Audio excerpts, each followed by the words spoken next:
brakes have been cut and I'm controlling your gas pedal remotely. The only way to regain control of the car is to watch all the Fast and Furious movies and explain them to the camera on the passenger side of the car. Also, I'm Mr. Nobody. I need to freaking look at the road! Oh my god, not again!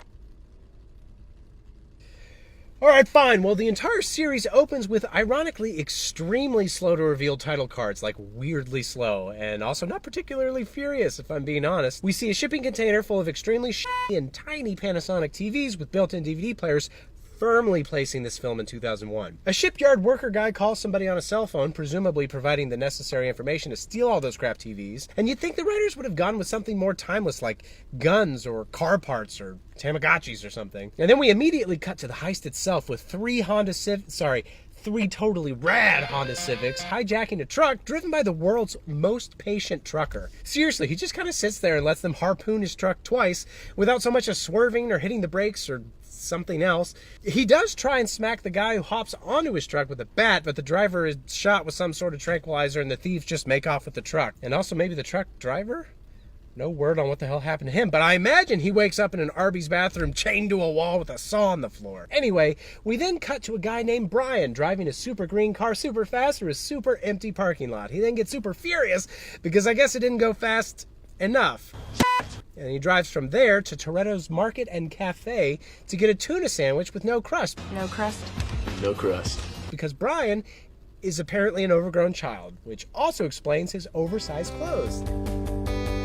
We learn that the tuna is pretty gross, but the woman who makes the sandwich, Mia, is pretty hot, so no big loss. And Mia's brother, Dom, who appears to be a big deal, sits menacingly in the back of the shop reading a newspaper and sweating fastly and furiously in his pits. Before Brian can get more than a couple of bites into his crust-free big boy tuna sandwich, the rest of Dom's crew rolls up in cars sporting complimentary paint schemes that seem intended to evoke the Power Rangers, or maybe solidarity with the LGBTQ community. I like the tuna here. Or maybe not that.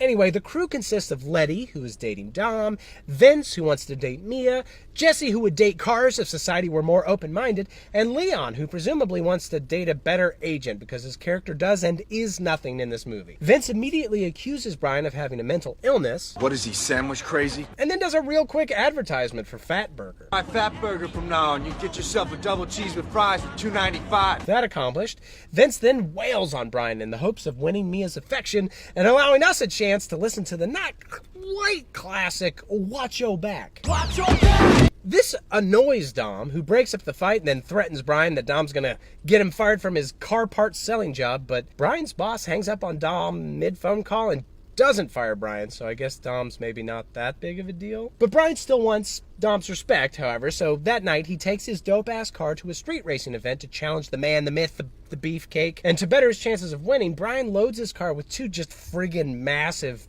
tanks of NOS. At the event, Brian meets the guy who had a monkey crawl out of his ass in Bruce Almighty. His name is now Hector, and he's pretty friendly for a guy with a butthole big enough to drive a totally rad Honda Civic through. Then Ja Rule struts over, and he's less friendly, presumably because of his, tiny little butthole. Then Dom shows up and talks to some women, which activates Letty's super sniffer. I smell skanks. Which, to be fair, is likely how literally everyone attending this race smells, regardless of gender. Dom agrees to race Brian, and Brian puts up his car as collateral. Then they all drive to some other place, because I guess it's not worth having a street race unless it's illegal. I mean, surely they could have found an open quarter mile to race where they were, but no. They drive to the middle of a city and shut down a busy street just to race and make a Pizza Hut delivery driver sad. Streets closed, pizza boy.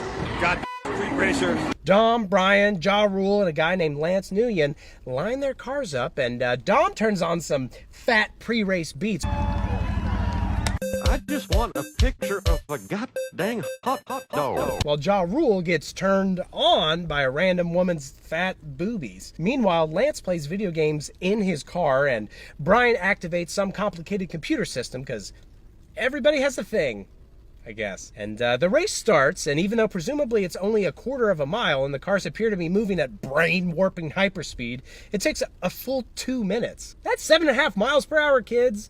And that may be the actual speed the stunt guys were driving, because the scene is clearly sped up in post, which is extremely lame. Also, These are just straight ahead races, which presumably means that 90% of the time, the winner will just be whoever has the most money invested into their car. I mean, how much skill is required to drive in a straight line? Not a bad way to spend $10,000. Dom wins, but before Brian can hand over his car, what appears to be every cop car in California converges on the racers and forces them to scamper. Dom hides his car in a parking garage and attempts to casually walk away with a leather coat disguising his giant distinctive arms, but not, notably, his giant distinctive head. Shockingly, the cops recognize him on sight and by name, but before they can get him, Brian swoops in and saves Dom. During their escape, Dom claims to know all about Brian's past because he has a buddy who can find anything on the web, except apparently Brian's actual full-time job, but more on that in a second. The two accidentally wander into Lance's cousin's territory, a dude named Tran, who shoots their car into a fireball.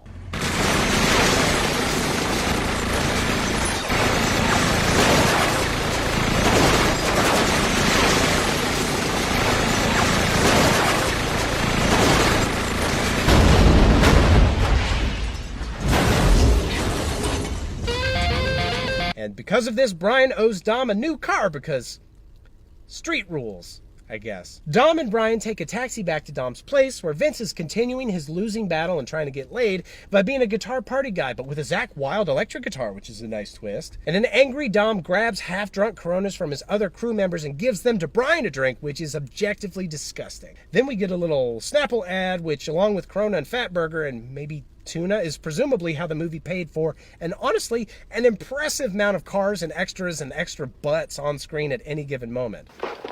This is a wonderful product.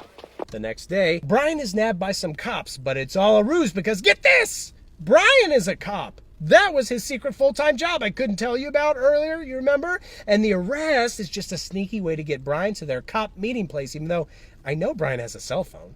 Calling him would be much safer, but whatever. Brian's been investigating Dom in the hopes of determining who's stealing $6 million in DVD players?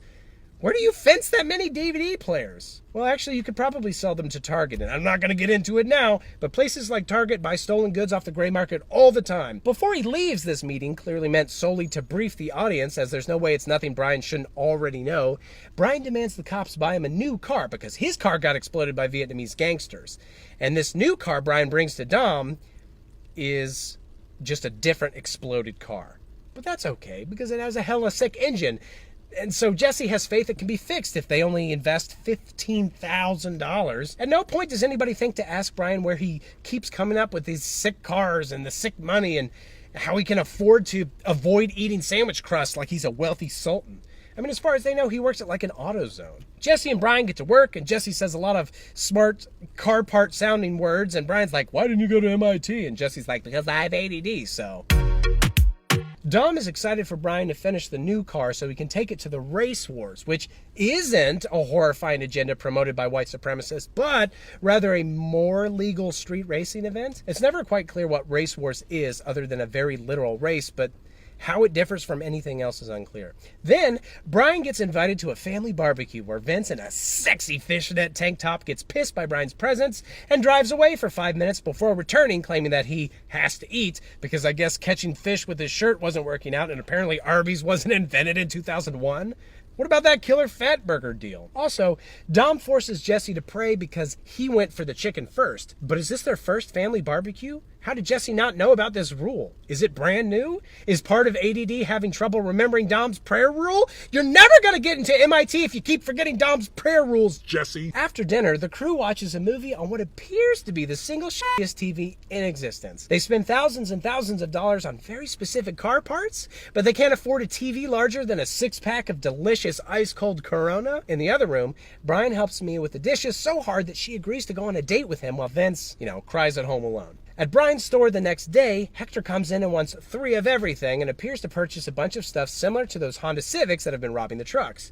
To confirm this, Brian sneaks into Hector's garage and doesn't really find anything, but after 45 minutes of basically straight hip-hop and butt metal, the orchestral music that appears in this scene is extremely jarring. Upon leaving, Vince smacks Brian and forces him to explain to Dom what he was doing. Brian says he's just scoping out the competition for Race Wars, which Dom believes, even though, why wouldn't Brian tell him that ahead of time? And also, what are you going to learn by scoping exactly? Is somebody going to be using an engine powered by Monster energy drinks, which can be found at any local Wawa gas station for $3.99? Yum, yum, yum, yum. I don't know. But Dom agrees to sneak into the Vietnamese dude's garage, and while there, Brian notices some shitty DVD player TVs and thinks they might be the thieves. Also, the Vietnamese guys come back at some point, and Tran pumps some oil into some guy's mouth, which is easily the most expensive way to torture since suffocating a woman with gold. Brian details his findings to the cops, but says he needs more time and also a cigarette. Get him a cigarette. No! But Brian's running out of time because the truckers are about to take things into their own hands and bring guns along, which they seem to think is a big problem, but why wouldn't truckers already be doing that? Are they not legally allowed to shoot people who harpoon into their trucks and shoot them? Dom and Brian have a little heart-to-heart where Brian promises not to break Mia's heart even though he's literally a cop trying to arrest her brother, and we learn Dom's dad died racing. Then Mia and Brian go on a date, and then I guess Brian ran out of time in the investigation because all of a sudden we're weirdly cross-cutting between a raid of the Vietnamese guy's house and an almost sex scene with Dom's hands in Letty's butt. Turns out, Tran just bought those shitty TVs legally, but why? It's never explained why Tran would purchase that many terrible TVs. I mean, maybe to sell to Dom's team to watch after parties, or maybe Race Wars has like a secret Santa amongst contestants. And even though Brian believes Dom is too controlled to steal shitty TVs, he's basically the only suspect now because there are only 3 driving gangs in all of LA, I guess. Brian attempts to shrewdly get a confession from Dom, while Dom shrewdly eats shrimp with the tail still on and talks about Race Wars again. I mean, he freaking loves Race Wars. So, boom! Now it's the fabled Race Wars. And like, how many sexy women love cars in this town? There are just so many. And why does everybody carry around wads of cash all the time? What is this, GTA? Anyway, Letty wins a race, which is amazing because apparently Michelle Rodriguez didn't actually have a driver's license before this movie. And then Jesse loses a race to Tran after betting his dad's car, and then he freaks out and drives away instead of giving up said car. And then the race wars become a lot more literal as Dom punches Tran right in the face. And fun fact, Brian never actually races in the damn race wars. And then Dom leaves to presumably rob another truck, and Brian admits to Mia that he's a cop and they need to stop Dom because the truckers have guns now, which, again, surely is a thing they should have anticipated happening at some point, right? They don't actually get to Dom before his next slow-ass harpoon heist, so the trucker just freaking obliterates Dom and his crew. He shoots Vince, he blows up Letty's car, and he probably would have killed them all if not for Brian showing up at the last second. I mean, seriously, this crew of badass criminals are easily thwarted by one guy driving with one hand and wielding a 2-round shotgun with the other. I mean, take note of this guy. He's more effective than upcoming studs like The Rock and Jason Statham and Charlize Theron. Presumably F10 will just reveal that this trucker is the mastermind behind every movie. Anyway, Brian reveals that he's a cop in front of Dom so he can secure a medevac for the injured Vince. And Dom drives away, but then Brian catches up and tries to arrest him with just the cutest little pistol I've ever seen. Then Tran's guys show up and drive-by shoot Jesse for stealing Tran's one car.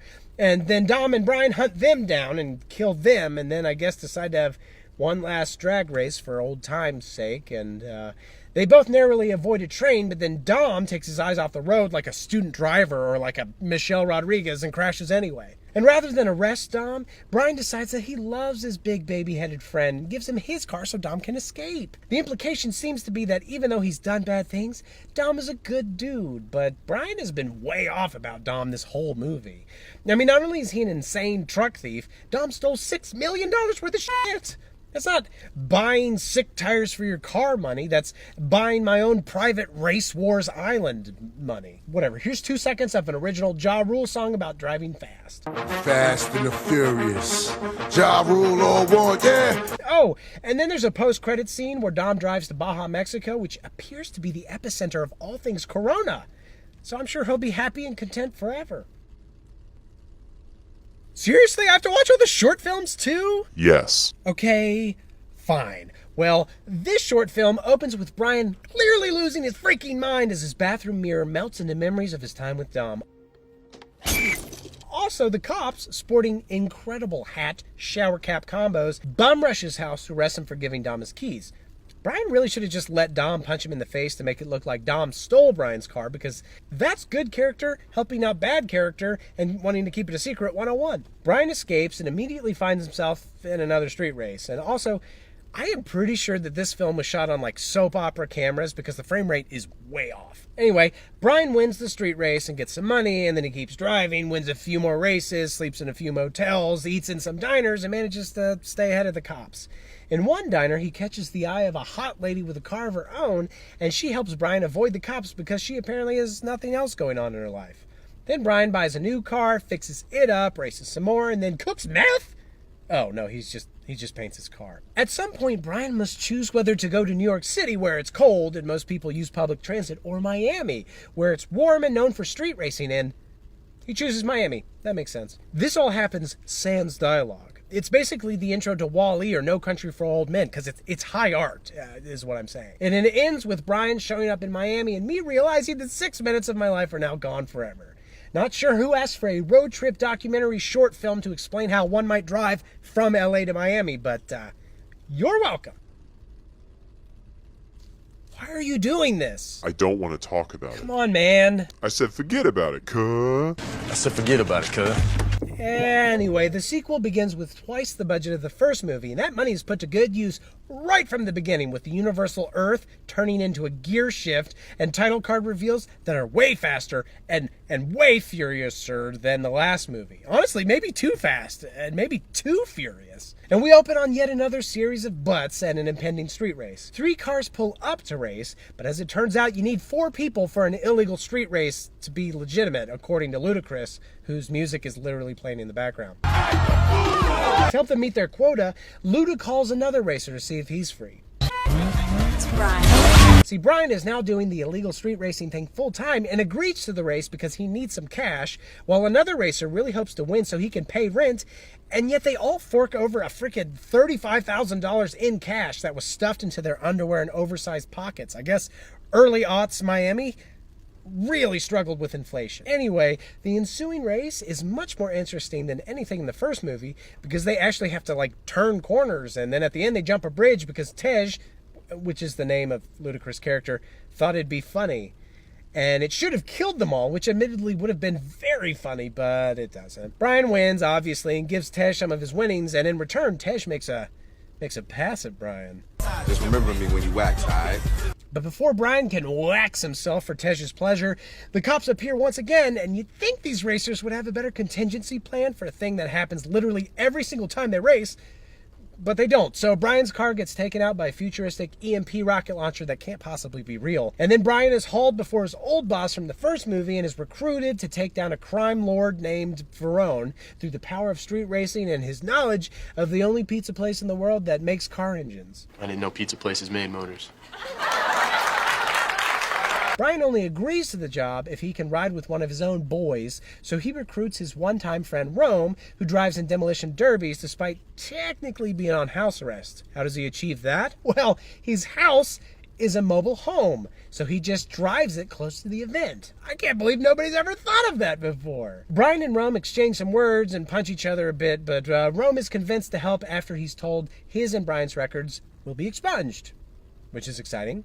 Even more exciting, this sexy woman is delivered to them in a truck. But less exciting, she's not for them, but rather she's an undercover agent working under the covers with Verone. She's been tasked by Verone with recruiting some hella good drivers for a mission, so she brings in Brian and Rome. And then Brian does this cute thing where he drives without watching the road and asks if she's scared that they might crash, which is... it's a really sad scene now in retrospect. They arrive at Verone's house where he's so intimidating, he watches his security cameras on both big and little screens. And a bunch of other drivers show up too, and the whole motley crew is told to retrieve a package from a card in the impound lot. Winner gets to do other fetch quests for Verone. Brian and Rome work together perfectly to win the little tryout. But amazingly, they do so without the use of any walkie-talkies. They just sort of say their thoughts out loud over and over, and somehow that works great. I mean, seriously, these movies are basically musicals, but instead of singing their internal monologue, they just shout it aloud to nobody over the roar of their car engines. Oh yeah, you think you're the bomb room? Also, one dude literally dies when he gets run over by a truck, which is kind of dark, but also, Brian drives in reverse for a full minute, just, for silly fun to distract us from the poor pancake man.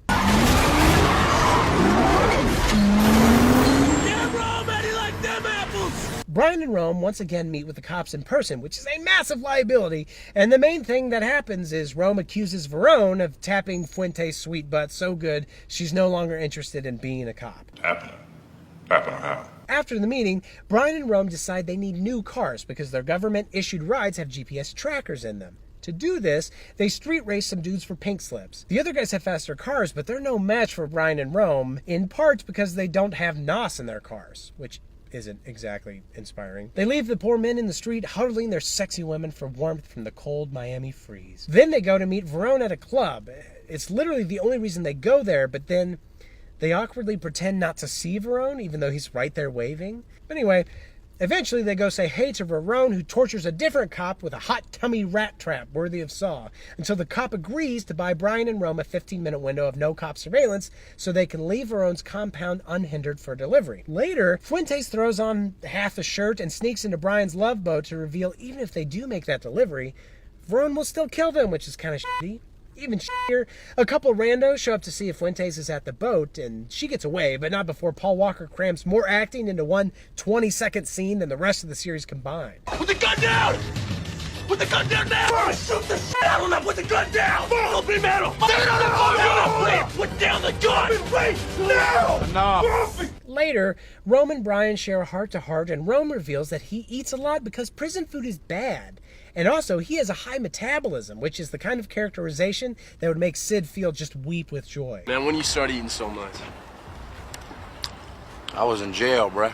Also, Rome, like Dom, says he'll never go back to prison, even though, like Dom, he continues to do illegal, highly insane shit. Also, they try to retcon the reasons Brian let Dom go, because here, Brian essentially says he did it because he felt bad about not being able to help Rome back in the day when Rome was arrested, which means that during all of Dom and Brian's beautiful moments together, Brian was really thinking about another man.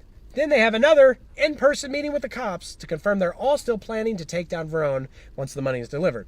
And Rome and Brian realize they're stuck in this classic catch-22 and that if they run away, they'll get thrown in jail. But if they follow through with the delivery, Verone will kill them. Rome points out that they're about to get a ton of money in their cars, though. I know this guy's got an ass full that he's ready to dump in our cars. So what if they pull off a crazy triple cross, where they win and the feds and the criminals lose? Brian calls up Tej to set up something crazy. The day of the money run, Tummy Rat Cop has a change of heart and decides to not open the window and risks further rat tummy torture by calling the cops on Brian and Rome, and the two dudes sent along to ride with them while they're, transferring money to the cars. Fortunately for them, Brian realizes they've been made because of his incredible cop expertise.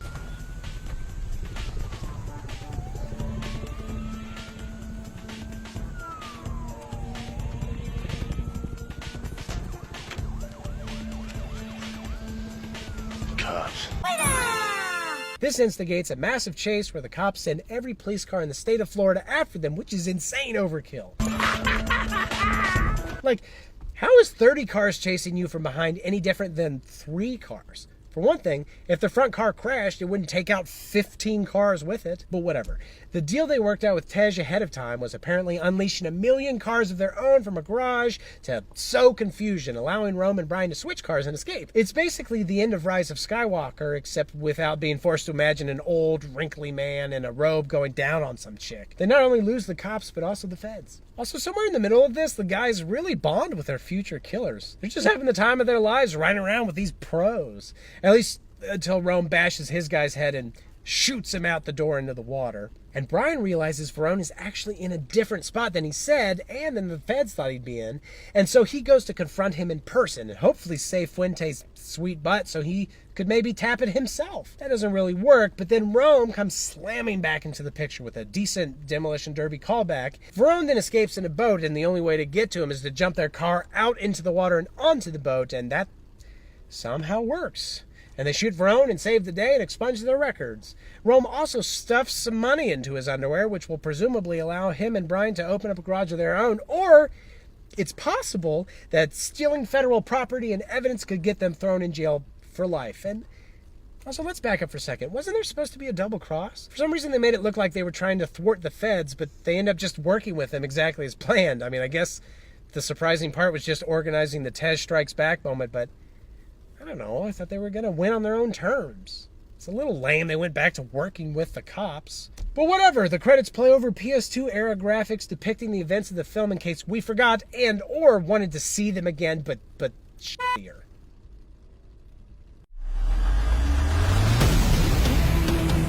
Don't ask, don't tell. Tokyo Drift opens in a high school with a student so clearly not a teenager that it's worth wondering if this movie has secretly never been kissed too. The grown-ass man is named Sean, and he has a very strong Alabama accent that feels extremely out of place in a series previously set in LA and Miami, but it's okay, because it'll feel a lot less out of place in Japan. But even though we're opening with a high school hick, we still know this is a Fast and Furious movie because even the math teacher is just freaking ripping it. Also, there's a bunch of high schoolers beating the shit out of a Native American piñata, which probably means something. Anyway, Sean sees a hot woman sitting on a car, and as the heroes of this franchise are wont to do, he immediately flirts with her and lays on some of that classic good old boy charm. Does the job. This pisses off the oldest son from Home Improvement, who comes over and throws a baseball at Sean's car, even though he's wearing a football jersey. I mean, the kid must be good at all the sports. Sean challenges Home Improvement to a race, suggesting that the winner will get the other person's car. But Home Improvement says no, his car is way more valuable. To which his girlfriend says,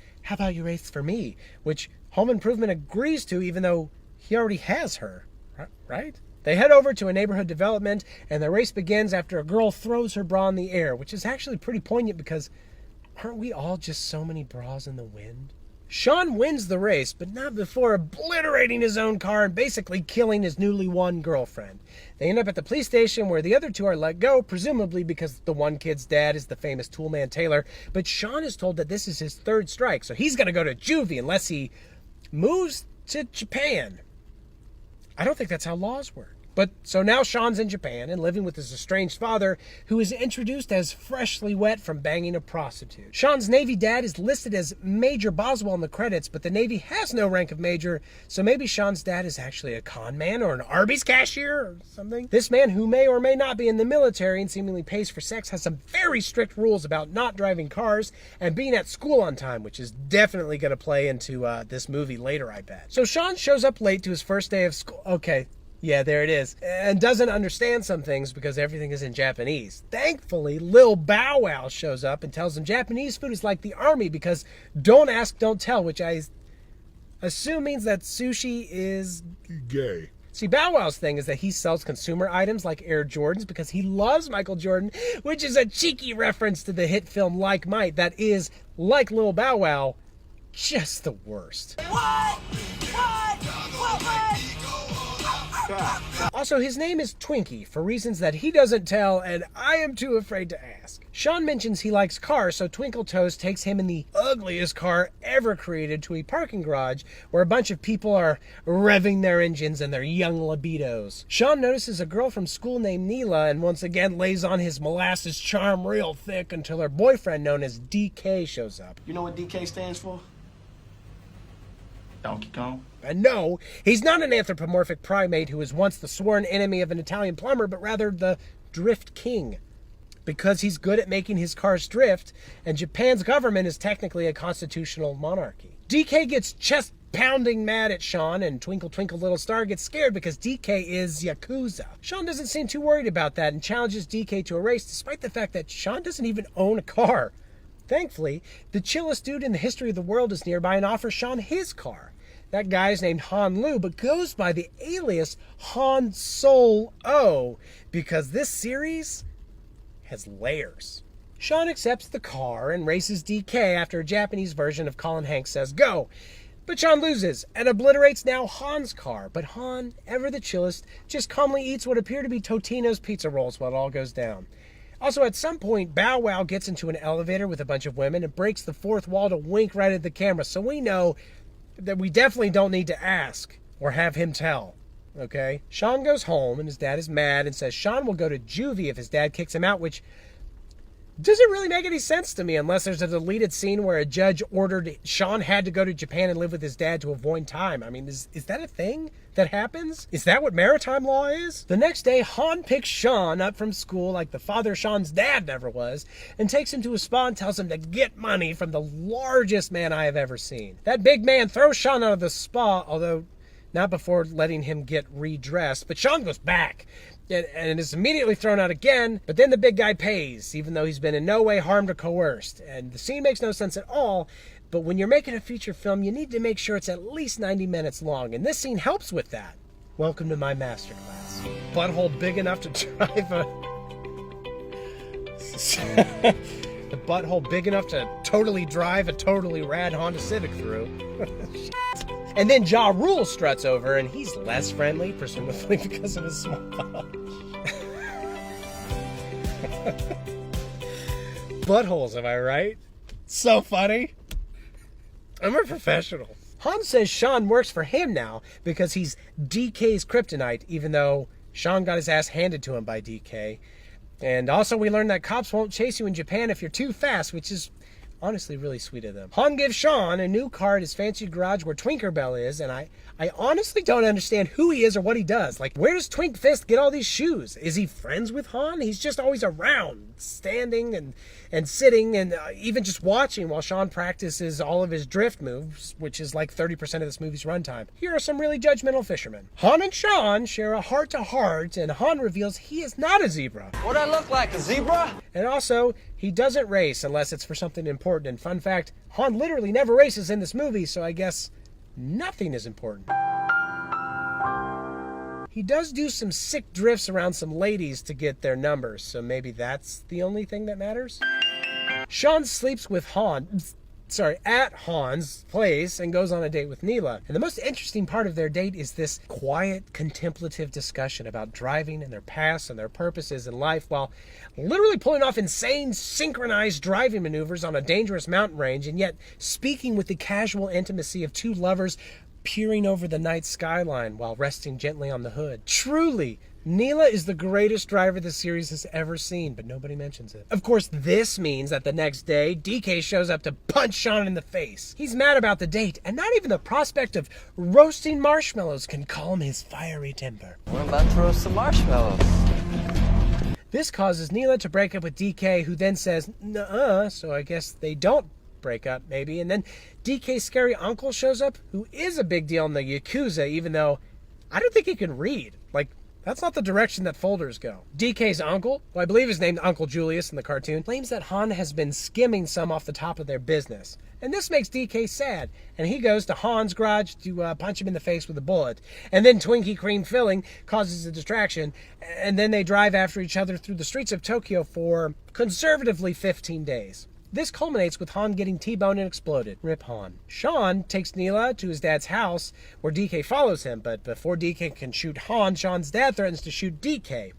And then DK leaves with Neela for some reason, and Shawn's dad says he's putting him on a plane immediately, but Shawn says he needs to finish this. Shawn's dad says that makes sense, even though he presumably has literally zero idea what Shawn is talking about. And even if he did, what makes sense? Finish what? If Shawn disappeared, literally nobody would care. He wasn't stealing from DK. Shawn doesn't do anything at all except crash cars every once in a while. But Shawn seems to think that he's really important for some reason, so he heads over to DK's uncle and offers him money and a chance to make peace. Again, why the hell would the uncle care? They could just shoot him in the head and be done with it. Or better yet, they could just say no, and Shawn would go home and there'd be nothing Shawn could do about anything, because what the heck is Shawn's leverage? But no, the uncle is interested, so Shawn suggests a race with DK. If he wins, DK has to leave town, but if DK wins, Shawn will leave. And the uncle finds this amusing, so he agrees, even though... why? So Shawn takes the engine from Han's car that he smashed at the beginning of the movie and places it inside his significantly worse for wear burned out husk of a car that his dad owns. Why not fix the slightly less damaged and better for drifting car rather than stealing its engine and putting it in a muscle car? Anyway, they race, and the uncle personally shows up to watch, even though there is nothing at stake here for him. And wouldn't you know it, Shawn wins, and Shawn gains his freedom or whatever, and then becomes the new DK. Right at the end, Shawn is challenged to a race by Dom, who inexplicably claims to be an old friend of Han's. That's it. That's the movie. Fun fact, Vin only agreed to do this cameo in exchange for the rights to the character Riddick. It's an animal thing. The Riddick movies got shitty pretty quick, so Vin Diesel decided to hop back behind the wheel of this franchise, and he wrote and directed a short film in an attempt to make such a thing make some sort of narrative sense. Does it succeed? No. Basically, we open with a dude in a Dominican Republic jail monologuing about crime and electric cars, I guess. And then we see another random dude who walks around and points out that nobody has enough gas. Then we see Dom drink a non-Corona, like a friggin' traitor. And finally, Han arrives from the airport and reveals that he's known Dom for a while and they've run together a bunch. Sure, why not? Then this dumbass kid forgets Dom's prayer rules and has to pray like a chump. Also, everybody calls Dom the Godfather like he's Don Corleone on creatine. Then they break the electric car guy out of jail and he puts on a hat. And then they all sort of go to a club to meet with a politician who inexplicably gives them his blessing to steal a bunch of oil from a tanker truck that they're then gonna presumably give back to the people. Then, even more inexplicably, Letty shows up and is shockingly unpissed about all the women playing with Dom's nipples. The two just start hooking up again while driving and kayaking. That's love, kids. Also, that's the end of the short film made for nobody. Drink a Corona. I'm literally still driving. Family.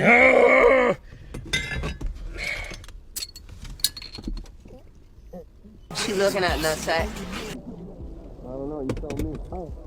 Okay, I know what you're thinking, but no, this Fast and Furious movie is not the 1939 mystery comedy directed by Busby Berkeley, nor is it the 1949 animated Roadrunner movie Fast and Furious, and also it is not either of the 20s silent comedies of the same name, and it's not the 1954 movie either, but you knew that. This is actually the one from 2009 with all the cars that go.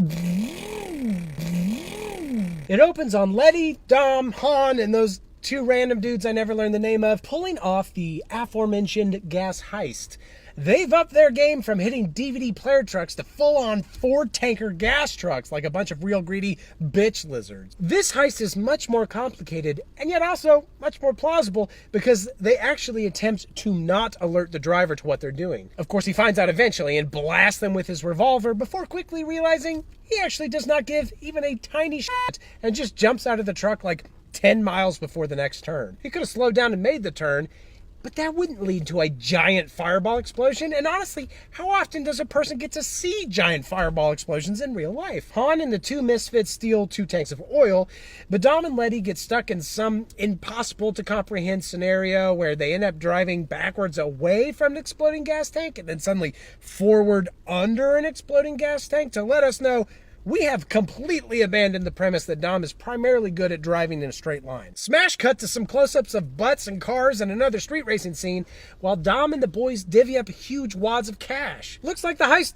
was about the money, which means the people are going to be even more screwed than before because, hey, now criminals are in charge of gas and 2 whole tankers of gas exploded, meaning there's less to go around. The price is going to jump even more. Sorry, poor people. But don't think about that too much because Han mentions Tokyo. And all right, that was the last movie. And Dom realizes that he is absolutely going to go to prison again someday because he does insane shit like blow up thousands of gallons of gas just because. So Dom abandons Letty in the middle of the night to protect her, I guess? Because even though she robbed trucks just as hard as he did, maybe the cops don't want to arrest her because, ew, see the girl, cootie, yuck! Anyway, smash cut to Brian doing his best reenactment of the rooftop chase scene from The Matrix. He catches up with a guy who tells him, actually, the guy you're looking for is named David Park. Brian buys this and relays it to his FBI overlords because, surprise, he's been reinstated into law enforcement and somehow leapfrogged from the LAPD all the way into the freaking Federal Bureau of Investigation.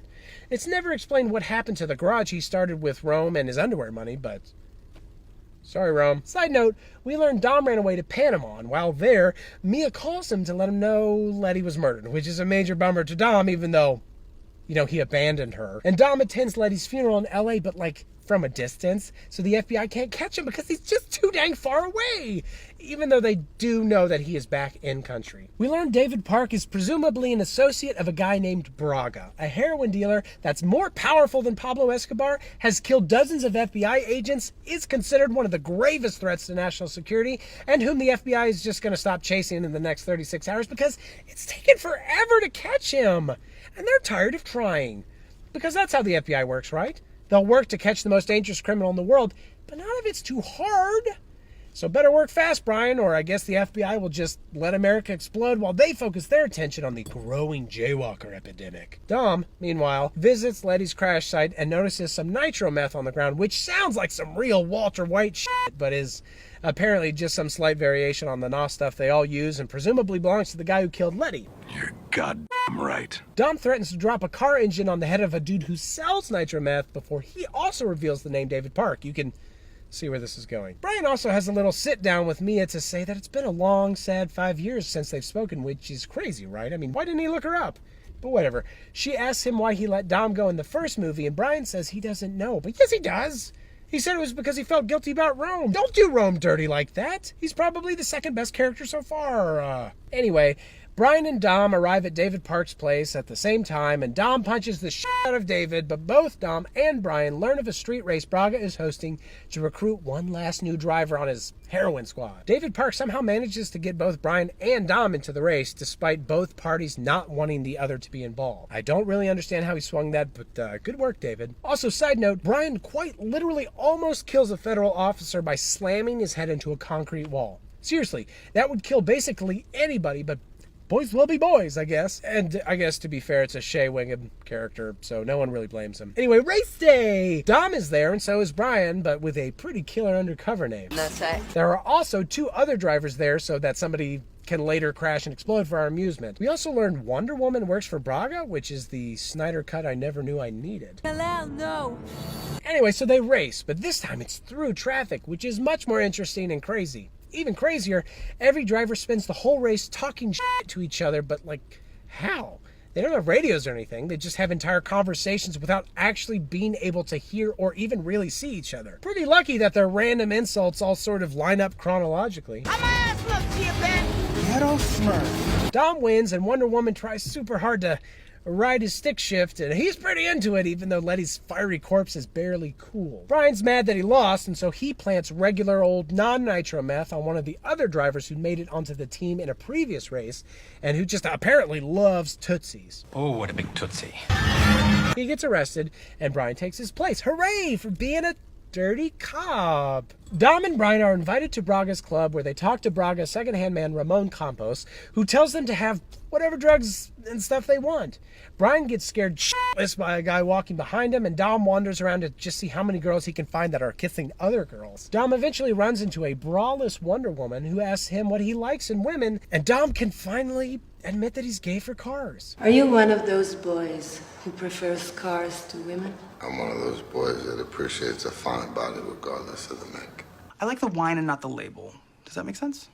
Yes. And because of that, and the fact that she doesn't apparently perfectly ratio at 20% angel, 80% devil, they can never hook up or something. Man, boys are complicated. 20% angel, 80%. John C.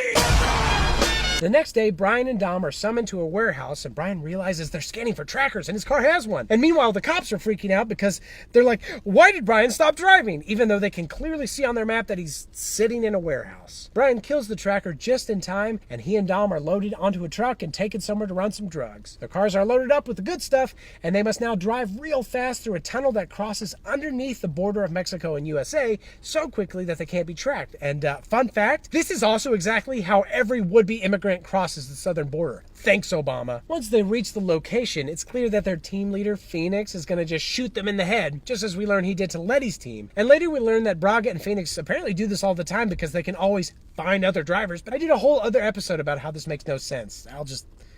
I'll link to it or something, but don't watch it yet. But Phoenix never gets a chance because Dom rigs his car to explode, so he and Brian escape in a Hummer full of heroin, which is almost certainly the name of a show starring James Corden, but not before Brian makes good use of his one PG-13 Come on, get in the car, let's go! They hide their gentle beast in an impound lot and meet up with Mia, who has apparently learned a whole lot about stitching up bullet wounds in her time as a crustless tuna sandwich maker. Then they eat some food, and Mia has to remind Dom that whoever eats first has to say grace, because not even Dom can remember his own dumb rule. Dom goes to sulk, and Brian now tells Mia he let Dom go back in the day, probably because he respects a man with a code, even though Dom's code is just blowing up trucks and stealing shit, but okay. During his sulking, Dom finds Letty's phone and realizes she was working with Brian and the FBI, so Dom gives Brian a couple of punches about it. But apparently Letty had hoped that by working with the FBI, she could clear Dom's name. Instead, she cleared herself of life. Man, if only Dom hadn't been so busy protecting her. Brian offers the FBI, that he works for, a deal. He'll set up a meet and greet with Braga to hand over the drugs he stole, and then the FBI can arrest Braga, but then they should let Dom go because he never meant anybody harm unless, they happened to be a truck driver moving commercial products or something. To sell them on this plan, Brian claims that just confiscating Braga's drugs that they already have wouldn't be really enough to affect Braga's business. And yet, simultaneously, it would be so detrimental to Braga's business that he'll have to agree to the appearance to retrieve them. Not sure how both can be true, but Brian is a master meth-planting cop, so what do I know? They do the old meetup, and Campos is there, and also an old guy who claims to be Braga, but twist! Campos himself is Braga, and the old guy's nothing more than an old guy, like all old guys. Ageism. Anyway, the FBI blows their wad, and Braga escapes to Mexico, which the FBI claim is out of their jurisdiction, even though, it's entirely possible to work with Mexican authorities. I'm 70% sure they have cops there. But no, instead, Brian and Dom undertake a suicide mission to kill and or arrest Braga with the help of Wonder Woman, who betrays Braga for literally no reason other than that she just really loves big, shaved dudes, I guess. And before they leave, Brian just plows Mia in the kitchen, even though Dom is literally right outside, presumably quietly waiting for them to finish their violent lovemaking so they can go on their road trip. Braga, meanwhile, heads to a church to get blessed by an evil Catholic priest because for some reason bad guys in movies are always Catholic. But Braga and his entire posse totally forget there's a side door to the church. So Brian and Dom kidnap the little man and initiate a desperate race to the border. Dom and Brian make it out with Braga in hand and with Phoenix splattered all over their hood. Pussy. Dom decides to stop running from the law, and for his efforts, he gets put in the most sexy, form-fitting prison jumpsuit I've ever seen, and given 25 to life, which, again, makes total sense to me. He's a dangerous, dangerous dude. Brian gets fired, because obviously, and then just as obviously, the movie ends with him about to break Dom free from the prison bus, because apparently no feds tail Brian, even though they really should. Also, Mia is there, because she's apparently down with committing crimes now. Oh, and those two random guys from the beginning show up, but not Han. Dick. Man, there's nothing more important than family. Call your family right now. Fine. I'll call my brother-in-law. He's Brazilian.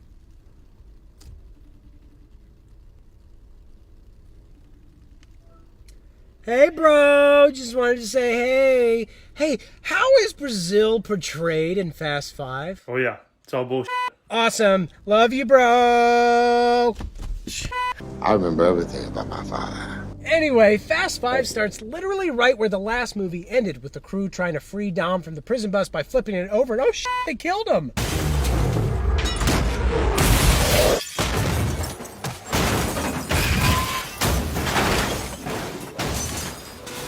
Nah, just kidding. Dom is invincible and his world operates on Wile E. Coyote physics. In fact, nobody was hurt in that crash, according to Purred Happily. What are you doing, Purred Happily? And poof! Now we're in Brazil, and Brian and Mia look really sleepy, like they've been driving for a long time. But can you drive from California to Brazil? I mean, how'd these extremely wanted fugitives get there at all? No time to think about that, though, because guess who else lives there? Friggin' Vince! He is a kid. He apparently survived his wounds from the first movie and then ran away to Brazil where he finally got laid. Aw. And he mocks Brian, asking, what's it feel like to be on the other side of a wanted poster? Like it's some kind of sick burn. But the answer is familiar. Because that's the whole thing that Brian was doing between movies 1 and 2. Vince doesn't even let Brian and Mia unpack before saying he's got a job to steal some cars that they should totally help out with. And Dom isn't there yet, so Brian says, sure, well, not. Boom! Now we're in the desert and robbing a train with some dope-ass cars on it. Brian and Mia locate the cars on the train itself while the other guys break into the train car on a Mad Max dune buggy. Dom is also on the buggy because apparently he showed up at some point. Unfortunately, the train also has DEA agents on it who attempt to intervene, but fortunately, these agents know exactly what kind of movie they're in because they tell the conductor to never stop the train. No matter what. Seriously, they drive the dune buggy into the side of the train and it gets dragged for 12 miles and the train never stops. That's professional. Anyway, Dom and crew get betrayed by Vince's buddies after Vince leaves in one of the cars and the 3 DEA agents are murdered in the resulting kerfuffle. Mia also escapes in a different sick-ass sports car, but Brian and Dom fall off a big-ass cliff right into the arms of a bad guy named Reyes. Reyes strings them up and says some villain shit and demands to know where the car Mia took went, and then he leaves to go eat a baby or whatever villains do in their off hours, and Dom breaks his shackles like Samson and kills everybody in the room. Biblical. Brian and Dom reunite with Mia to inspect her sick-ass car, but they find Vince sneakily removing a computer chip, and they realize he must be working for the enemy. They kick him out the garage and out the family, and then they test the chip and learn its information on where Reyes stores all of his physical money. Why a super criminal would put that kind of information on a single stealable chip is never made clear. The gang, of course, decide to get a crew together to steal that money for family. Meanwhile, a diplomatic security service agent named Luke Hobbs, which is almost a more ridiculously fake name than just calling him The Rock, is brought in country to track Dom down. We know he's tough because he gets this movie's one PG-13. Stay the out of my way. He also enlists the help of an interpreter that he says he likes because she's motivated, but really it has to be because she's extremely attractive. It takes Hobbs almost no time to track them down, and the resulting foot chase results in the deaths of dozens of Brazilian nationals, just one movie after the FBI wrung their hands about not having any jurisdiction in Mexico. What the hell even is diplomatic security service? Are they assassins hired by Obama? Thanks, Obama! Anyway, they escape, and we learn Brian has been raw-dogging Mia, and all those crazy stunts and jumps she just did, they were for two. Old raw-dogging Brian wants to know more about Dom's father. And thankfully, I remember everything about my father. So they assemble their crew for the heist, starting with a guy that can blend in anywhere. Han, an Asian guy in the middle of Brazil. Perfect choice. Then there's Rome, the fast talker, whose Portuguese is probably as good as his Spanish. And then they get Tej, because he's good with chips, even though I'd argue Han is way better at chips. And then they also get those two random dudes again, because I guess they have cheap contracts. And then shockingly, they get Wonder Woman, because I guess her sprayed-on clothes implied that she has experience getting out of tight spots. What up, man? What up? Reyes' money is apparently spread out in 10 different locations, so rather than attempt to hit all 10 at once, they force him to consolidate in that they hit one location and then set all the money on fire like the Joker, even though I assume it'd be just as effective if they stole the money and then spent it on better cars or equipment or whatever. But whatever. It generally works, as Reyes consolidates all of his money at a police station.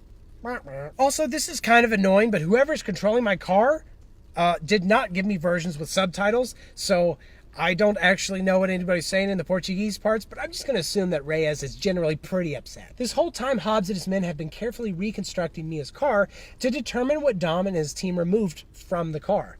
And they discovered the missing chip about 11 seconds before they learned Dom and his crew have robbed Reyes, so they would have basically figured out Dom's plan regardless. They then decide to check if any of Dom or Brian's known associates have entered the country recently, which really should have been their first move. But anyway, Reyes' money is stuck in the station's massive vault, which I'm pretty sure is not typical of police stations. And to get a look at it, Tej drives a little robot car in there and then later reveals that he used to have sex with safes. I had a life before you knew me, O'Connor. Let's just leave it at that, all right? It turns out that the massive vault is nigh unhackable without a handprint, so to fix that, Wonder Woman walks right up to Reyes at a resort and gets him to slap his whole handprint onto her ass. Because that's hacking of the future. Oh, and apparently Wonder Woman used to work for Israeli intelligence? I feel like the story of how an ex-Mossad agent ended up working for a heroin drug lord seemingly of her own volition, as in, it's never claimed that she was undercover or anything. Wouldn't that be a more interesting movie than anything else that happened in the fourth movie? But, I mean, I guess here she uses her incredible spy skills to get ass slapped, which is also pretty amazing. At some point, they decide they need more cars, so Brian and Dom go to a street race to race for pink slips, but they don't even bother to show the race because this series is basically about anything but street racing at this point. Then they lure Hobbs to them so they can put trackers on his car, and so Vin Diesel can say, "This is Brazil," with a really hard S, even though why would any Brazilians give a half a crap about Dom or his team? But you know what they say? This is Brazil. The team realizes even their fancy driving won't be enough to avoid security cameras, so they decide to just go ahead and steal some cop cars, and the cops never notice. And if it's so easy, why didn't they start with that? They even street race the cop cars, which I think would alert the entire world they've been stolen, because I've been to Brazil, and Brazilians stay up all friggin' night, but just not this night, I guess. Oh yeah, It's all bullshit. Anyway, Mia, a wanted international fugitive and enemy to a dangerous crime lord, goes out to buy some watermelons or some shit. Thankfully, Vince shows up again to save her, and Dom welcomes Vince back with open arms because family, Corona, say grace, race car. But before they can get to their heisting, Hobbs finds the team and arrests them all, though not before getting beat up by Dom, which so far is probably the most unrealistic aspect of this entire series. I mean, Vin Diesel is a big guy, but The Rock is a freaking chiseled god. Vin Diesel is 100% standing on a milk crate in all the scenes where he and The Rock have to look at each other in the eyes. Right here. So they're all stuck in police trucks headed to the airport when, boom!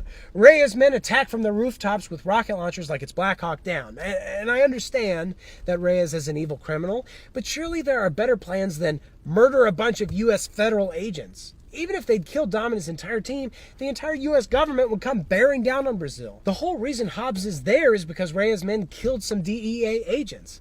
Also, they were literally getting rid of your problem by taking Dom and crew out of the country. All Reyes men managed to do is free Dom and his team and get Hobbs and his invincible slammer truck on their side. It does seem kind of weird for a cop like Hobbs to team up with guys about to kill 300 cops, but alright. Oh, and I guess Vince dies, so rip Vince. It's never goodbye. They still go through with the heist because nothing is more important than money, and they slam into the police station, and Dom and Brian drag the safe out with cables attached to their muscle cars, and then they drive through the streets, destroying 50% of Rio and probably killing hundreds of civilians. It is an unbelievable amount of damage and carnage that we're supposed to ignore because the guys doing it are technically a family.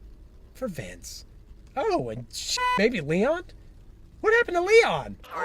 Eventually, Reyes catches up to Dom and Brian, but Dom uses the safe like a battering ram and just friggin' massacres a bunch of cops before somehow throwing his entire car into Reyes' car, killing him. And Reyes probably says something in Portuguese, but, no subtitles. Hobbs shows up and says, okay, we've all had our fun destroying innocent people's lives and murdering cops, but now you guys need to get out of here. I'll give you a 24-hour head start as a courtesy, but, please leave the safe. Dom and Brian agree and drive away, but twist! Turns out they'd swapped the original safe with a replica, and the money is somewhere else. Now we see a montage of them spending their money, and Han making out with Wonder Woman, and also Dom hooking up with Elena, and hopefully they don't follow in Brian's uncovered footsteps, or else the next movie will just be about the struggles of how to feed all these damn children. Oh, and then Brian challenges Dom to a race, as one does.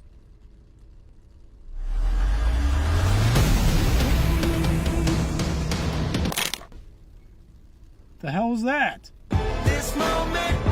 The sixth movie begins with Brian and Dom racing to the hospital because Mia is finally giving birth. And that's followed with a long-ass recap of the entire series to date that's nonsense if you haven't seen the previous movies and boring if you have. But I will say that the Friends-esque slow-mo walk at the end is a nice touch. Meanwhile, Hobbs investigates the aftermath of an attack on some Russian military whatever, and he's paired with a new lady detective, a pre-canceled Gina Carano. Hobbs determines there's only one crew that could have pulled off such a crazy heist. Shaw's. See, this guy we've never heard of, named Owen Shaw, is a master criminal who drives really fast just like Dom, but unlike Dom, he has hair.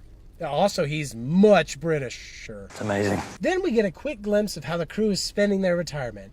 Rome's paying for sex, Tej is hacking ATMs, Han and Wonder Woman are performing sexy synchronized gun movements that don't appear to have anything to do with anything, and Brian, Dom, Elena, and Mia all live somewhere tropical with Brian and Mia's big fat baby named Jack. Hobbs shows up out of nowhere at this last location to ask for Dom's help catching Shaw, and to convince him, he shows Dom a recent photo of Letty claiming that she's somehow alive. Apparently Shaw is also building a nightshade bomb worth billions. It's just basically this big-ass EMP thing. Dom agrees because of the nookie potential, and he reassembles the whole team, minus the two useless rando dudes, thankfully, and they all head off to Europe. Oh yeah, and when he was in Russia, Hobbs caught and interrogated one of Shaw's men by throwing him around and destroying an interrogation room that would certainly cost thousands of dollars to fix, but he did get the location of Shaw's London hideout. Of course, it turns out that was always Shaw's plan, and Shaw blows up his own dude in most of the nearby area in an escape attempt. And because the London police force apparently trained by watching Dark Knight Rises, nobody was left to defend Interpol, which was getting robbed by a few other Shaw associates, while every other cop in the world apparently just chases Shaw himself. The team moves to intercept at Interpol, but pretty much fails. Letty, who is working with Shaw, even shoots Dom, as if that would ever kill him. And now Rome gets the one PG-13 fuck.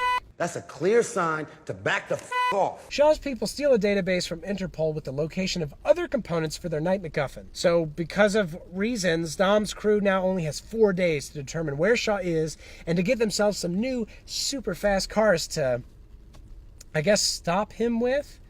It is unclear how fast cars inherently matter all that much, but that's the plan. The car thing is actually pretty easy, as Tej just straight buys a few cars with cash and then forces a fancy British man to strip naked in front of him while the girls, Han and Rome, determine the location of a mechanic who probably worked on Shaw's custom engines or whatever. They originally intend to send Roman to talk to him, but instead they send Wonder Woman and Gina Carano because the mechanic is a man, and men, as we all know, cannot resist boobs. Luckily, he has a couple more years to decide, right? Although, actually, this guy can, weirdly, so they just beat the shit out of him for information. One thing they learned, Braga from the 4th movie is somehow connected to Shaw. He's harmless, don't worry about him. Meanwhile, Brian tracks down Letty's gun because guns are illegal in the UK, so it should be easy to find. Apparently, she bought it at a pawn shop, but that doesn't quite explain where the rest of Shaw's people get all their AK-47s and crap. And also, Brian doesn't really learn anything other than, yeah, Letty bought a gun somewhere. Good work, sleuth. Brian's whole job in this movie is just to chase down leads that offer nothing to the plot, including an entire side mission to LA to interrogate Braga in prison that basically reveals, yeah, Letty survived the 4th movie and Braga has worked with Shaw before, which we already know. It does result in a sick prison fight scene though, so it's all worth it. Anyway, back in the King's country, Shaw's men and Letty attack the mechanic and shoot him dead. Wonder Woman kills one of them, but then Letty and Gina get in a fistfight in the subway that Letty wins, and then Han and Rome get in a fistfight with freaking Joe T, and they lose, of course. The most absurd part of the whole fight is believing that they could land even a single punch. I mean, the dude once cleared out a warehouse with a bunch of pool balls. It's freaking Joe! Sorry. So, Letty returns to Shaw, who isn't that worried about the guy that died, but he assures Letty he does care about her because, you know, he found her in the hospital with no memories, which is why she is working for him now and not, you know, wrapped around Dom's thick tree trunk legs. How do you find somebody at a hospital, by the way? Is he just, like, visiting somebody else? I don't know. But a bit later, Dom heads to yet another sexy street race, assuming Letty will be there because even though she can't remember anything, like for example how she shouldn't be driving around the same car she just used in an insane Interpol heist, she does remember how to drive incredibly well, I guess. She and Dom race, and Dom wins, even though I have no idea how either of them knew where the hell the finish line was. And then Dom touches her body parts to explain how she got scars, but she's like, no thanks. So Letty drives away and literally passes Shaw, who also drives up to talk to Dom, but instead of touching his body parts, Shaw just commends Dom on having a code. See, Dom's code is family, while Shaw's code is precision, which is not really a code, but okay. Shaw tells Dom to give up, but Dom says no, so a little red sniper light pops up on Dom's chest, but then twist! A little red sniper light pops up on Shaw's chest because Hobbs was following Dom and thought to bring along a sniper rifle just in case. Saw says touche and drives away, and then Hobbs and Dom hang out for a bit, but we never see the other sniper leave. Why doesn't the sniper just kill the two of them right now? You know, this just got me one step closer to Shaw. No. Whatever. Somehow the team then learns, whoops, Shaw's now in Spain somehow, and they guess it's so he can hit a military base down there and steal some sort of component. So Hobbs rushes down there and catches another of Shaw's men and assumes that means that they should move the component rather than defend it in the literal base, even though the last time they caught a Shaw associate, it was a trap. But whatever. They create an invincible convoy of 2 jeeps and a transport truck. Shockingly, Shaw's men easily overtake them, as that was always part of the plan anyway, and it turns out that inside the transport truck is a freaking tank. Why not use the tank to fight Shaw? Well, now Shaw has it, and for a man whose code is precision, Shaw sure runs over a lot of cars and blows up a lot of random crap for no reason. So now there's a whole chase scene where the crew is trying to take out a tank, and they do, but like, what is the play here, really? There's no way Shaw could escape with that tank. I mean, the military's going to show up eventually. I played enough GTA to know that that's going to happen. Anyway, at some point, Dom saves Letty's life in an insane highway jump thing that's so rad, she decides to rejoin the team even though her memories aren't, all the way back. They catch Shaw and the component, but I guess that could have been his plan all along because he has captured Mia.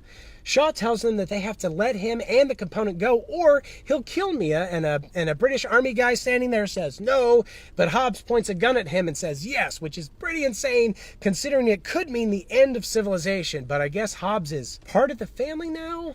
I mean, has he ever even talked to Mia? You keep running your pie hole, you're gonna smell an ass kicking. But so whatever, Shaw walks out and the team immediately chases after him and begins shooting and punching. And I don't understand how that's not part of the deal. Like, why doesn't Shaw say, okay, if you're going to punch and shoot me, then I'm killing Mia? He literally only wanted a 30-second head start, I guess? Oh, and also Gia Carano turns out to be a traitor, which I should have guessed.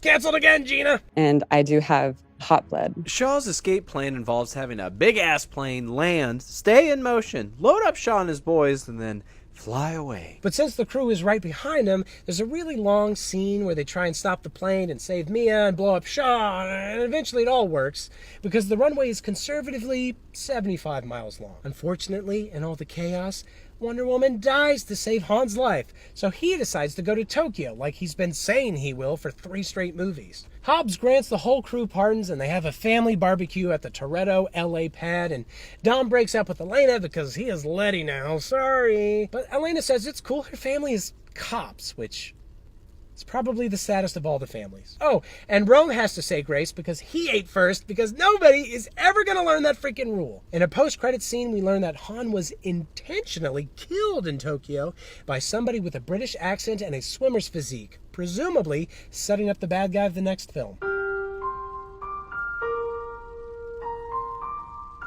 You thought you could leave without saying goodbye? What? Am I the only one aroused right now? The 7th movie opens on Deckard Shaw. He's the guy who killed Han at the end of the last movie and the apparent brother of Owen Shaw. Deckard is actually standing by Owen's hospital bed, giving a surprisingly informative and comprehensive expositional monologue to his brother's unconscious body. Deckard vows revenge, and before he leaves, he demands that the hospital staff take good care of his brother Owen. Unfortunately for said staff, that's kind of a tall order because Deckard has obliterated the entire hospital with guns and grenades. It will be a miracle if they even have power after the front of the building collapses when Deckard walks out. Transition to Dom and Letty racing off to Race Wars, baby! Apparently Dom is the person who started the first race war in the first place, and it's clearly fallen apart the last few years because now Iggy Azalea is there, which is probably a hate crime. Where you been at? Letty races some dude and wins and then punches old gaping butthole Hector. I don't know why I said it like that. Because some memories come back or something. Right. Letty drives away to her maybe empty but also maybe full grave and then tells Dom that she needs to find herself. Meanwhile, Brian drives a minivan and hates his life because he misses being shot at, and meanwhile, Hobbs and Elena with a terrible haircut work late at the LA division of DSS when twist! D. Shaw shows up to hack Hobbs' computer and learn the names of the crew that put Brother Owen in the hospital. Hobbs doesn't like this so much, so they start punching. Eventually, Shaw pulls out a friggin' bomb and blows Hobbs and Elena out the window. Now Hobbs is in the hospital, which has to be a massive drain on the hospital's jello reserves. Also, apparently we're now playing with the flow of time because Dom receives the phone call from Shaw that was at the end of 6, but is just happening in this movie now, meaning everything to this point happened before that, and I guess also simultaneously with the 3rd movie, but don't think about that too hard because Dom's house is exploding! Shaw apparently mailed Dom a bomb from Tokyo, which just so happens to arrive moments before Shaw kills Han, which is the most intricately perfect planning ever in history. They open mail. Bullet. What? Phone rings. Hello? Paco's dead. What? Dom meets up with Hobbs in his little hospital bed, and Hobbs tells Dom, unofficially, to go beat up Shaw for him. We also learn that Hobbs himself is a raw dogger. Mia and Jack are brought to the Dominican Republic to stay with somebody, and Dom leaves to retrieve Han's body, which means we now see the end of 3 again, and also we get a few more delightful country bumpkin Sean lines. Han mentioned he left his enemies in his rear. Then boom, we're at Han's funeral in LA, and I just realized we never had a funeral for Wonder Woman, sorry. But then boom, looks like Shaw is there observing, so Dom hops in a car and chases after him. Eventually the 2 alpha males decide to just literally run straight into each other because that's the manly thing to do, but it turns out that Shaw's reinforced his chassis for just this purpose. Dom acts like that's cheating, which seems to imply that these sort of drive straight ahead at each other duels happen a lot, which seems dangerous. Dom and Shaw are about to throw down, but then a bunch of dudes with guns show up and scare Shaw off. These gun dudes are led by somebody named Mr. Nobody, who says that he can help Dom find Shaw, which is an interesting offer because Shaw was literally right there, like 8 seconds ago. Dom even straight says all that, but then he lets it go because Mr. Nobody's way promises way more explosions. Mr. Nobody, for some freaking reason, needs Dom's help to acquire a hacker named Ramsey, and specifically to get from her a computer program called God's Eye that would allow them to track anybody in the world. Why Mr. Nobody doesn't want to use actual trained soldiers is not very clear, but to be fair, the plan they come up with is too insane for actual soldiers. It turns out Ramsey has been captured by a Nigerian mercenary named Jakande, and she's currently being transported via convoy across some mountains in Azerbaijan. Now, here's where it gets confusing. See, they claim it'd be really hard to get to the convoy via road because there are no additional access points, and according to Rome, it's protected by a small army from 1 mile in either direction. So to bypass all of that, they parachute cars from the sky directly onto the convoy. I mean, that part makes sense in a chug 50 Monster Energy drinks in an hour kind of way, but how would they escape? They're not airlifted out or anything, so they still have to deal with that small army and or the sheer cliffs on either side. Now, obviously, the answer is it doesn't matter, because they basically both kill everybody in the small army and inexplicably drive off every cliff and into every tree in all of Azerbaijan with only a little bit of wooziness to show for it. But it's a shit plan, guys, really shit plan. To pull this non-plan off, Dom and Mr. Nobody reassemble the crew. The two sad randos aren't invited again, but Letty is back. I guess she found herself well enough in the 25 minutes she spent having me time. So they do the mission and save Ramsey, who is a girl, which the movie treats like almost a plot twist because who knew girls could have computers? And they throw her from moving car to moving car, but here's an idea. Why not just commandeer the truck she's already in? It's got machine gun cannons and shit. Since there's clearly no escape plan, they could just use that to shoot their way out. But anyway, things go to crap because, oh look, there's Shaw, the guy they're trying to hack, and he sort of makes it hard for them to escape with the person that can lead them to him. But how did he even get there? He's not working for the mercenaries, so did he also parachute in? I get that none of this matters, but I still think they could have come up with some better explanations for this, so I have a sense of what everybody's plan is, so I know if they're succeeding or not. A few other thoughts from this heist. No way Paul Walker could beat Tony Jaa in a fight, and also no way! Paul Walker and I have the same shoes! It's been a long... Anyway, they talk to Ramsey, and she says, oh crap, she just mailed God's Eye to a buddy in Abu Dhabi, which, like... Okay, so then let's travel there, big budget blockbuster movie. Now they're in Abu Dhabi, and Ramsey's friend is like, ah, crap, I just sold God's Eye, which is confusing because Ramsey says, I need the speed drive I sent you. I didn't want you to sell it. I wanted you to take care of it. Specifically because there's something extra special on there I didn't mention to you. But all God's Eye is a thumb drive. So if the friend didn't know what was on it, why would anybody buy it? And then why would the guy who does buy it stick it underneath his super fancy car? What did he think it was? Ramsey literally asks her friend, why did you sell it? And the guy doesn't answer, so I guess that's just another great unsolved mystery for Jordan to lose sleep over forever and ever. So the crew breaks into a fancy party to steal back the thumb drive attached to the nice car, and Brian gets surprisingly pissed that such a nice car, one of only 7 in the world, is trapped in a building rather than allowed to roam free on the streets. Brian's so pissed, in fact, that he and Dom steal said car and literally jump it from building to building through the air before dropping it 100 stories to its fiery death. Only 6 in the world now, I guess. But before that happens, guess who shows up? That's right, Shaw!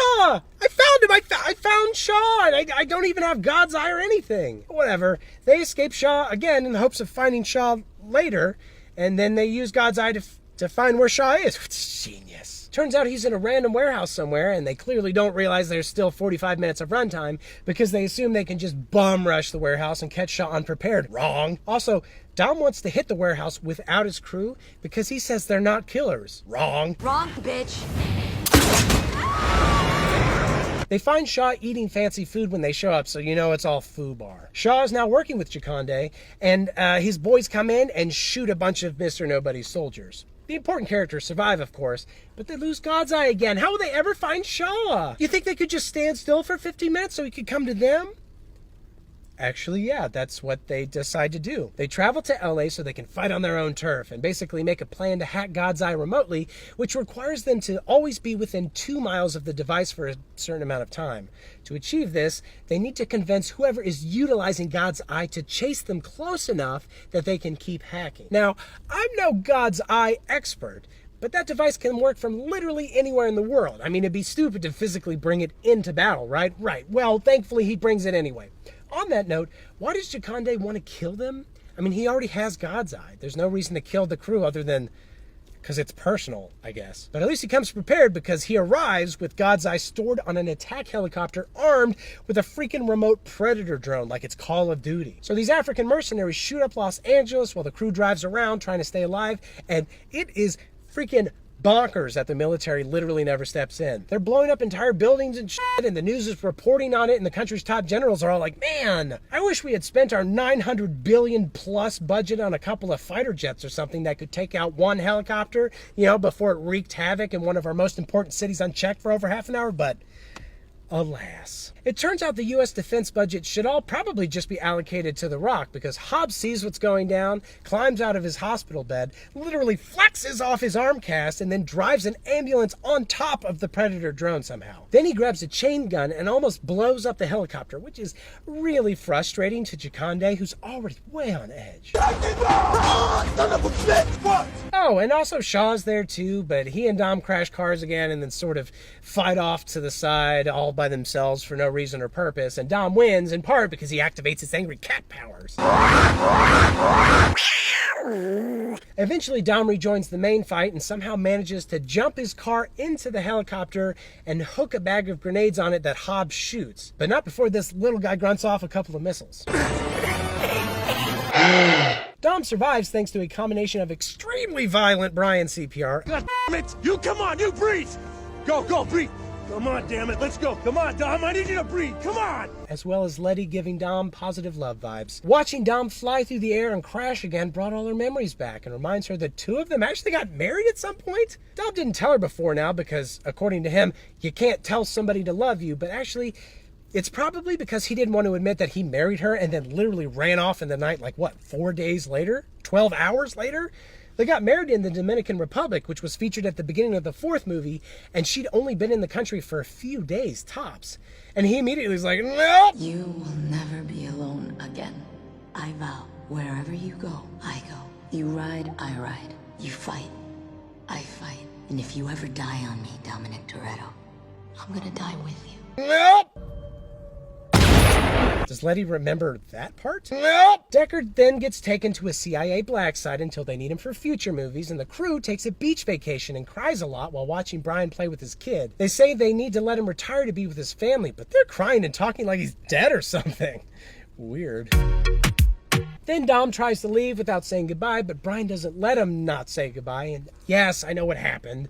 It's very sad, but that doesn't mean it's not still kind of an awkward ending with the emotions not quite making much sense. You'll always be with me. So that's the end of the series, right? I mean, no Brian, no Fast, no Furious?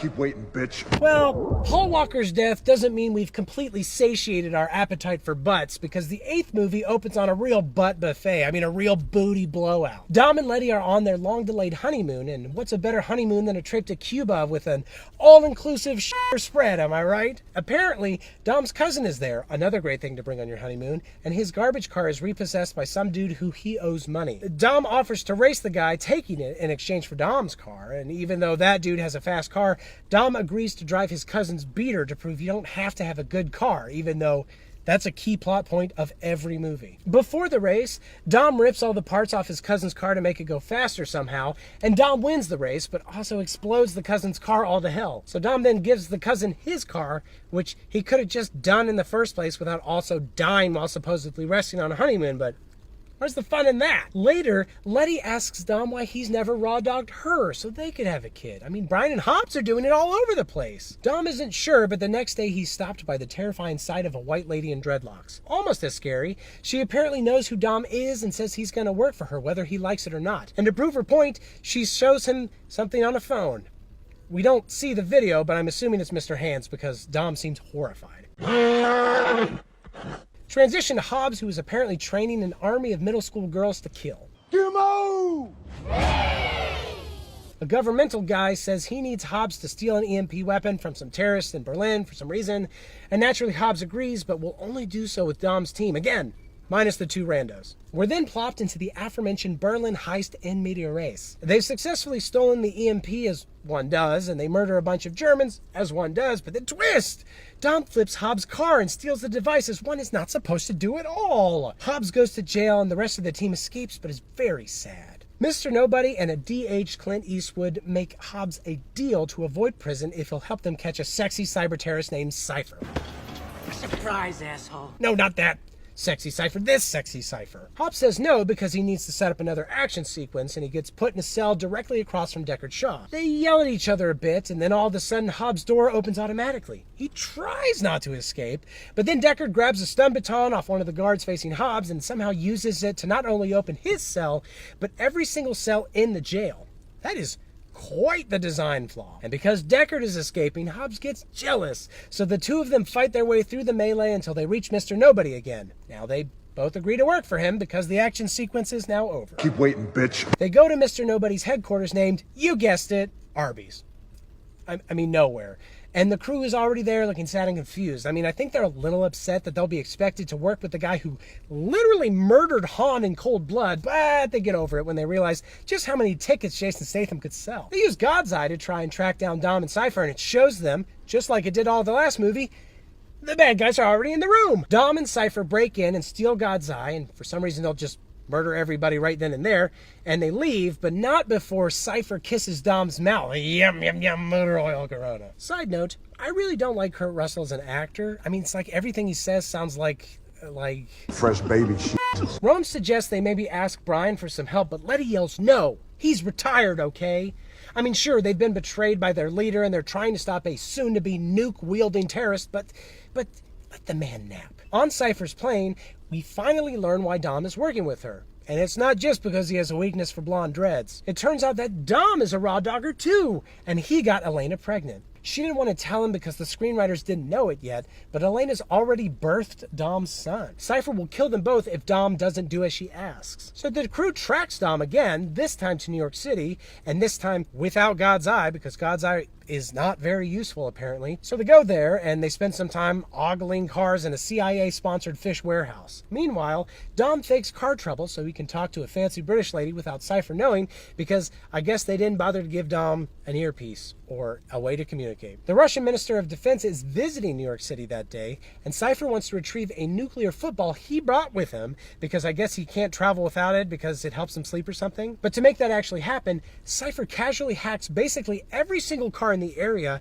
and turns them into suicidal zombie slaves, dibs on that band name, and then has them all throw their metallic bodies at the minister's motorcade, resulting in a Battle of the Bastards style dog pile. Dom then comes in with full body armor and a chainsaw to get him the football like a modern day Jerome Bettis, and he succeeds because Dom has literally never failed at anything ever. The crew harpoons Dom's car and try to hold him in place, but again, that doesn't work either, and he escapes anyway. As he leaves, Dom also shoots Deckard dead and metaphorically shoots Letty dead in the heart. Like, he makes her sad. Again. Quick question. Why is Ramsey always in the cars during these scenes? If she's not going to drive, why not have her beautiful butt, back at the base, hacking things? Anyway, back on Cypher's plane again.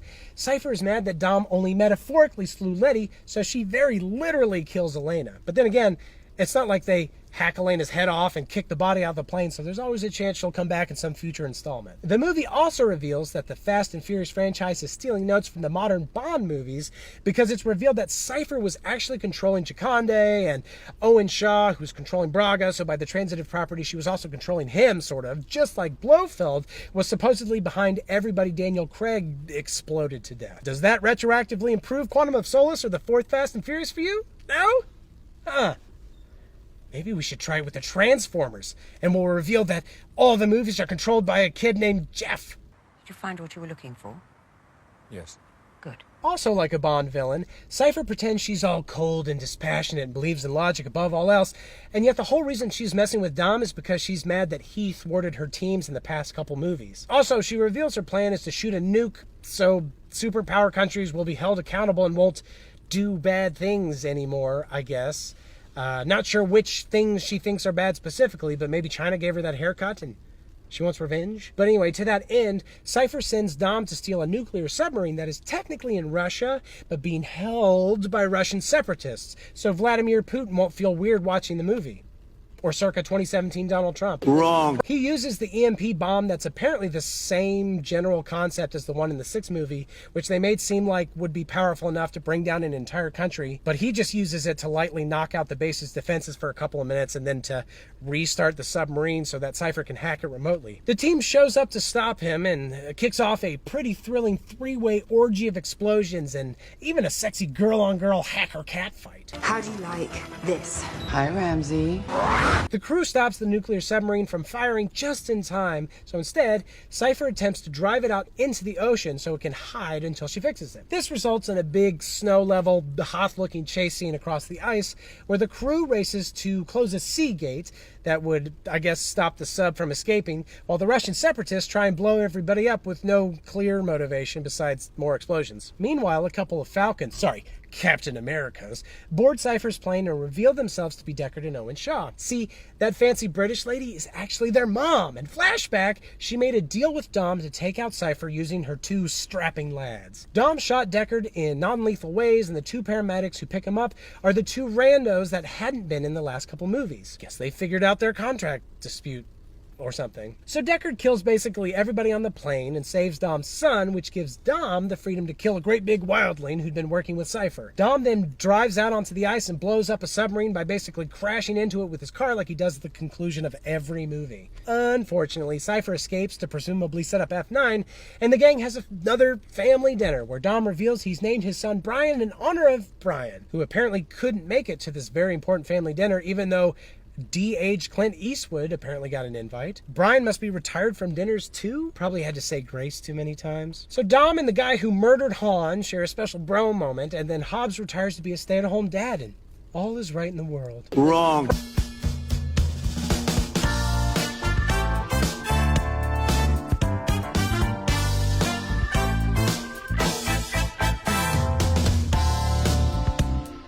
Prepubescent Harry Potter. Ooh, this movie is presented by Fast and Furious? That's exciting.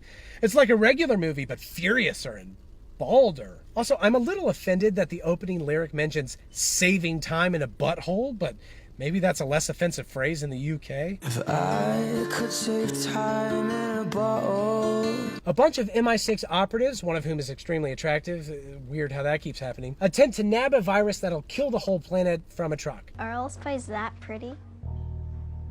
No, she is unusually attractive. And deadly. They're only allowed to use electric rounds because they also want to grab some guy for questioning, but as it turns out, that guy is a motorcyclist G.I. Joe looking dude who just so happens to have force powers or something because he can block bullets with his hand like Darth Vader. He also looks exactly like this cat I once met. Basically, he's an enhanced superhuman somehow because the series isn't even pretending that it's grounded in reality anymore. Anyway, he kills the whole team except for the woman who manages to escape and also manages to inject the virus into her own hand. I'm not entirely sure why she didn't just grab the vial instead of putting it into her body like the most extreme form of anti-vaxxing. Also, her name is apparently Hattie, and I definitely did not have to Google that. Then we get a delightful little split screen sequence of Hobbs and Deckard Shaw's morning routines, followed by them simultaneously beating up 2 dudes. Worlds apart, but still united by their love of smacking guys in the dick? That doesn't seem very badass. Oh, and in case you were worried Fast and Furious would forget, Fast and Furious also presents more butts. Both men then take a little family time. Hobbs hangs out with his daughter for a bit, where she sadly points out that she doesn't even know her uncle.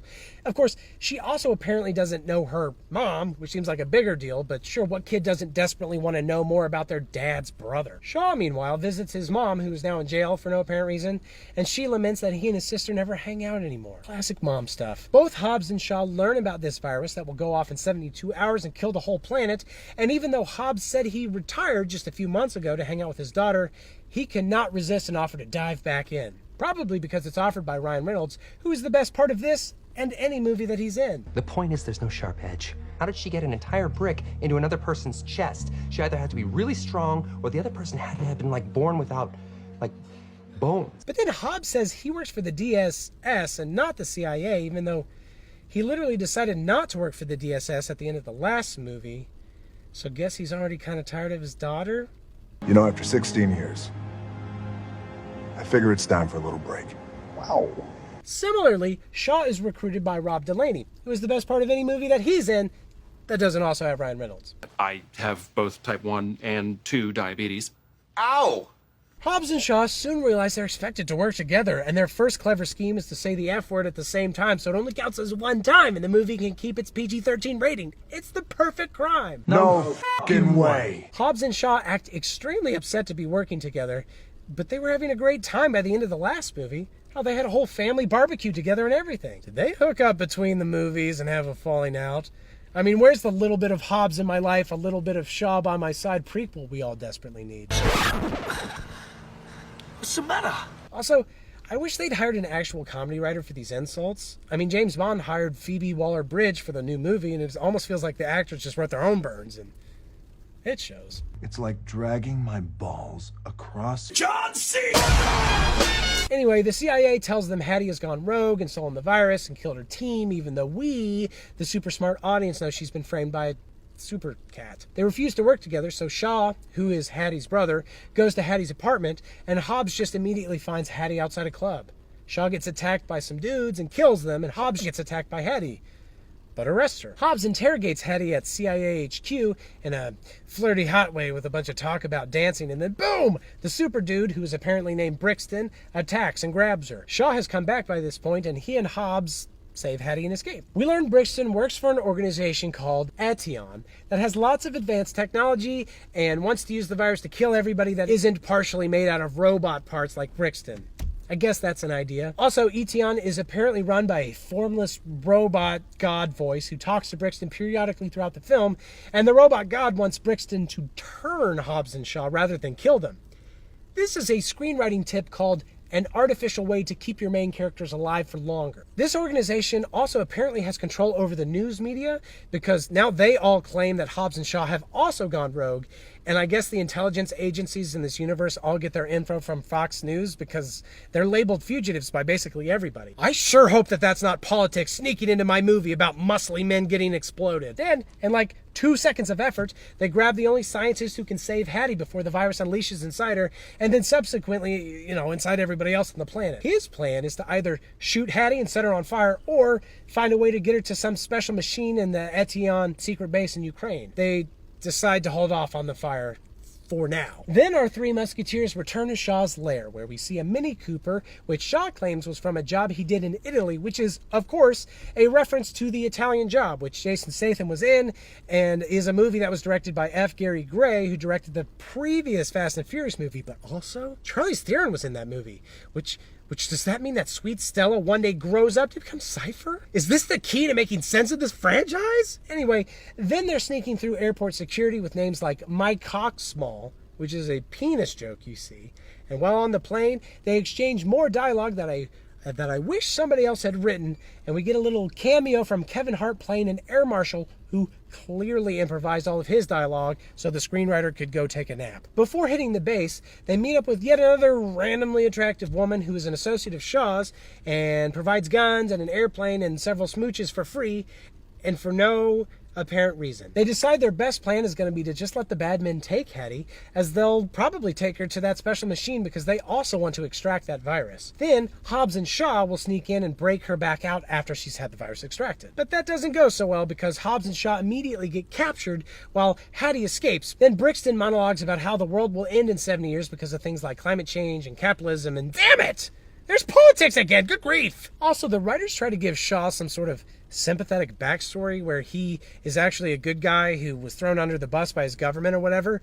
But also, again, he murdered Han, and at the beginning of the 7th movie, he kills dozens of innocent cops and destroys a hospital. And that's all before all the other horrible things he does in that movie, like firebomb a literal child.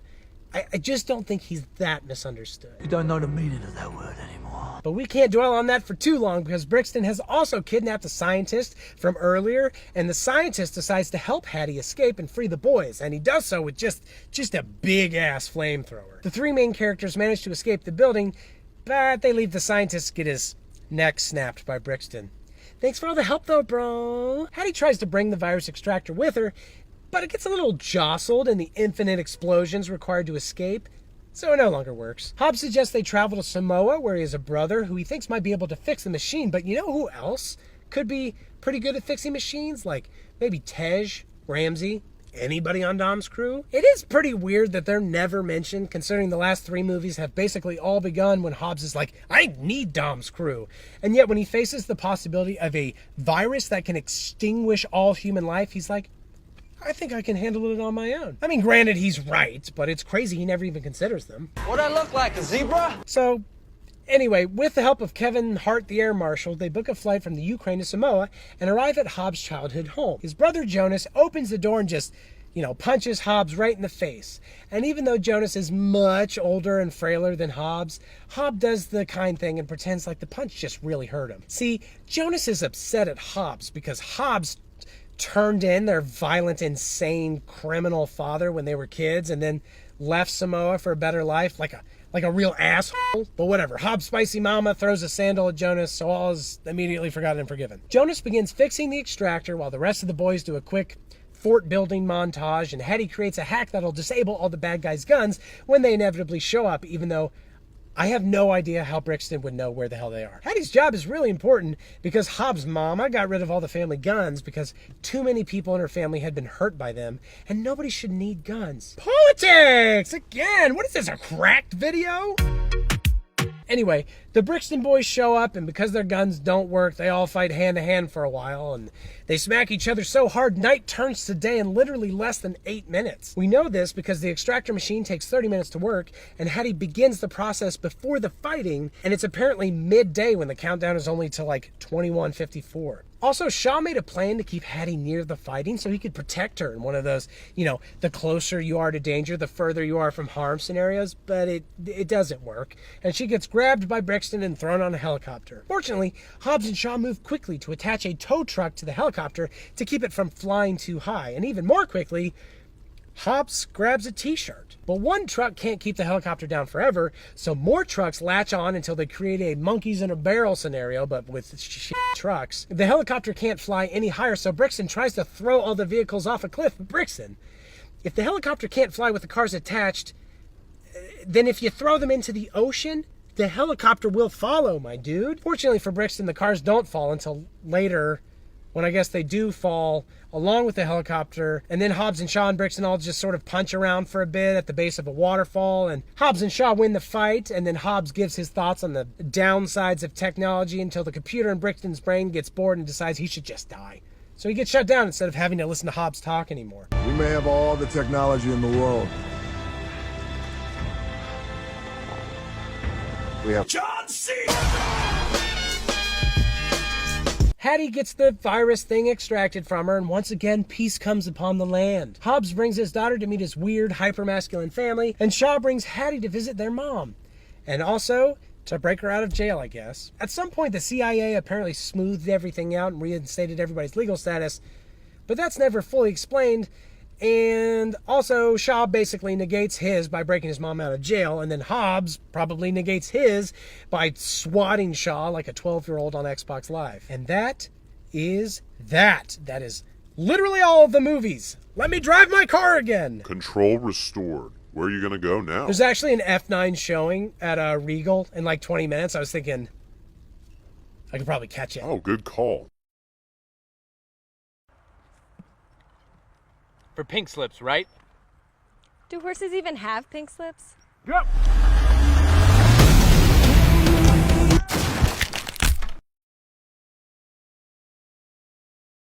So, what happened?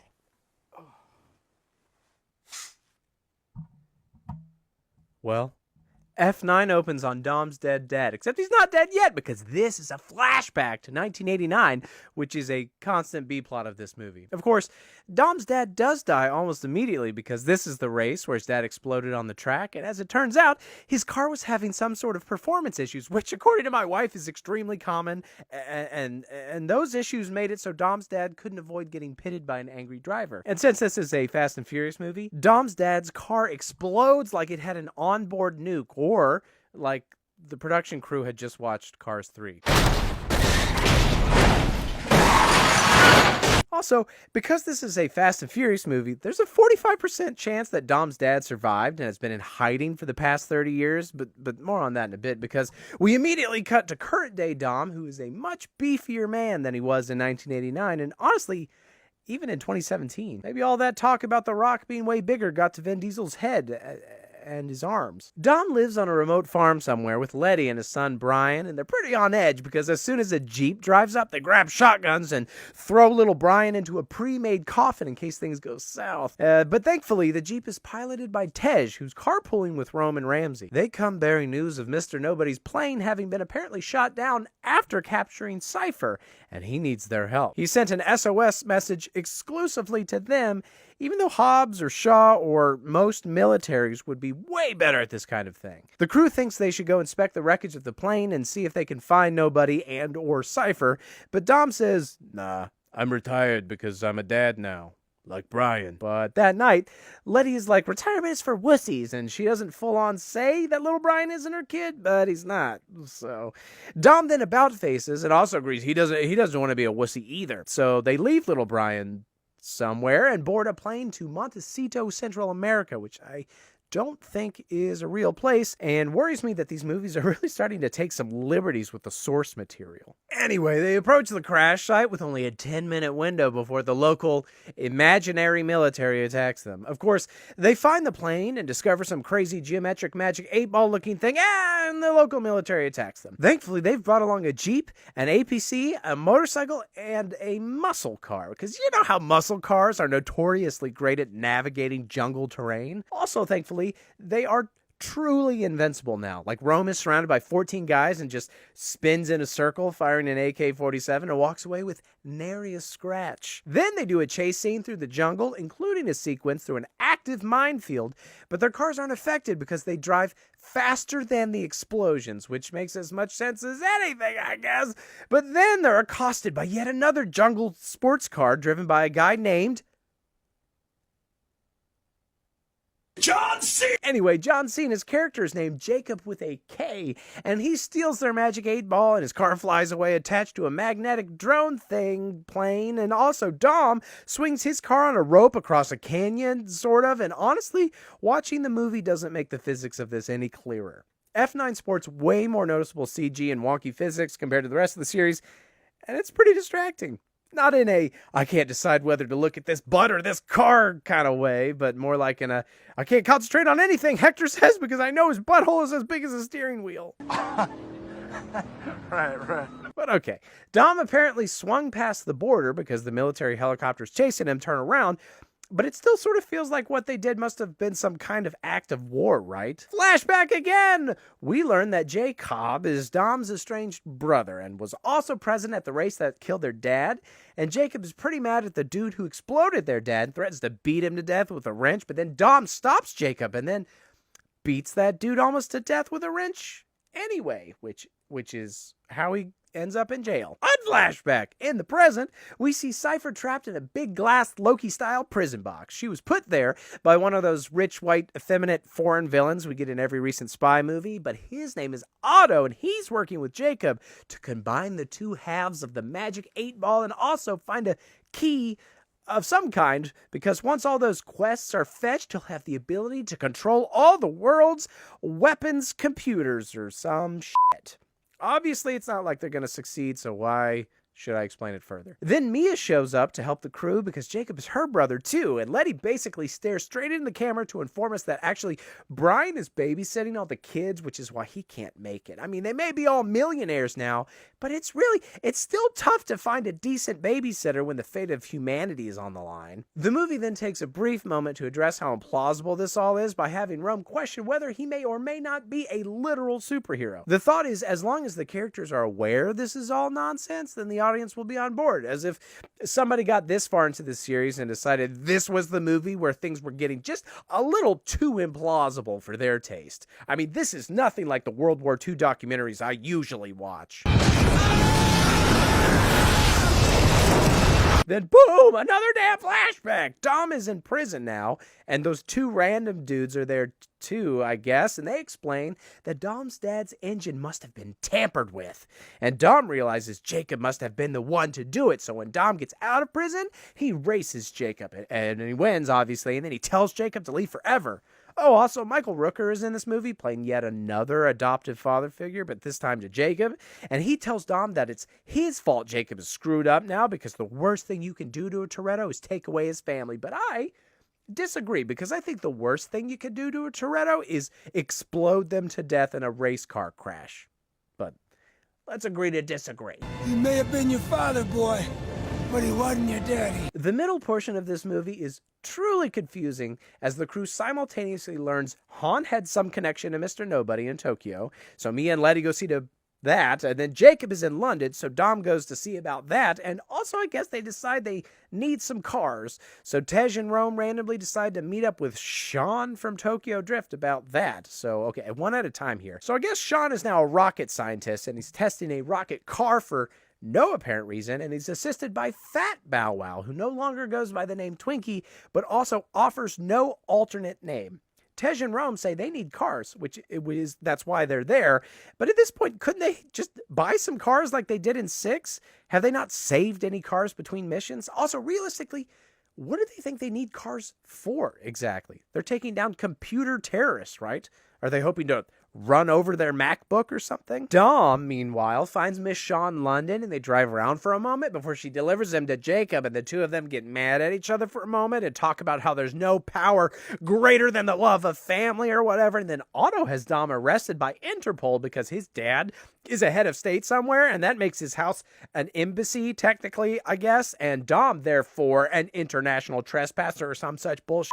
So Dom is thrown in the back of a truck, but apparently all the Interpol cops are just Cardi B and some other ladies who are friends with Dom or something, so I guess they let him go, and they also give him one of Jacob's guns that have his biometrics or something on them so that Dom can track him anywhere in the world somehow. And that's the end of the subplot. Meanwhile, Letty and Mia wander around Tokyo for a while and break into Han's old apartment only to be attacked by a bunch of dudes.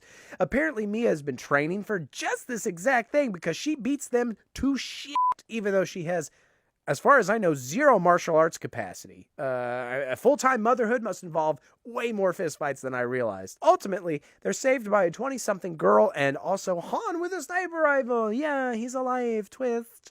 I'd be more excited if they hadn't revealed that in the damn teaser trailer. Okay, now I guess they tracked Jacob and discovered the other half of the things in a random church in Edinburgh, and Dom Ramsey, Tej, and Rome must thwart Jacob's attempts to steal said thing.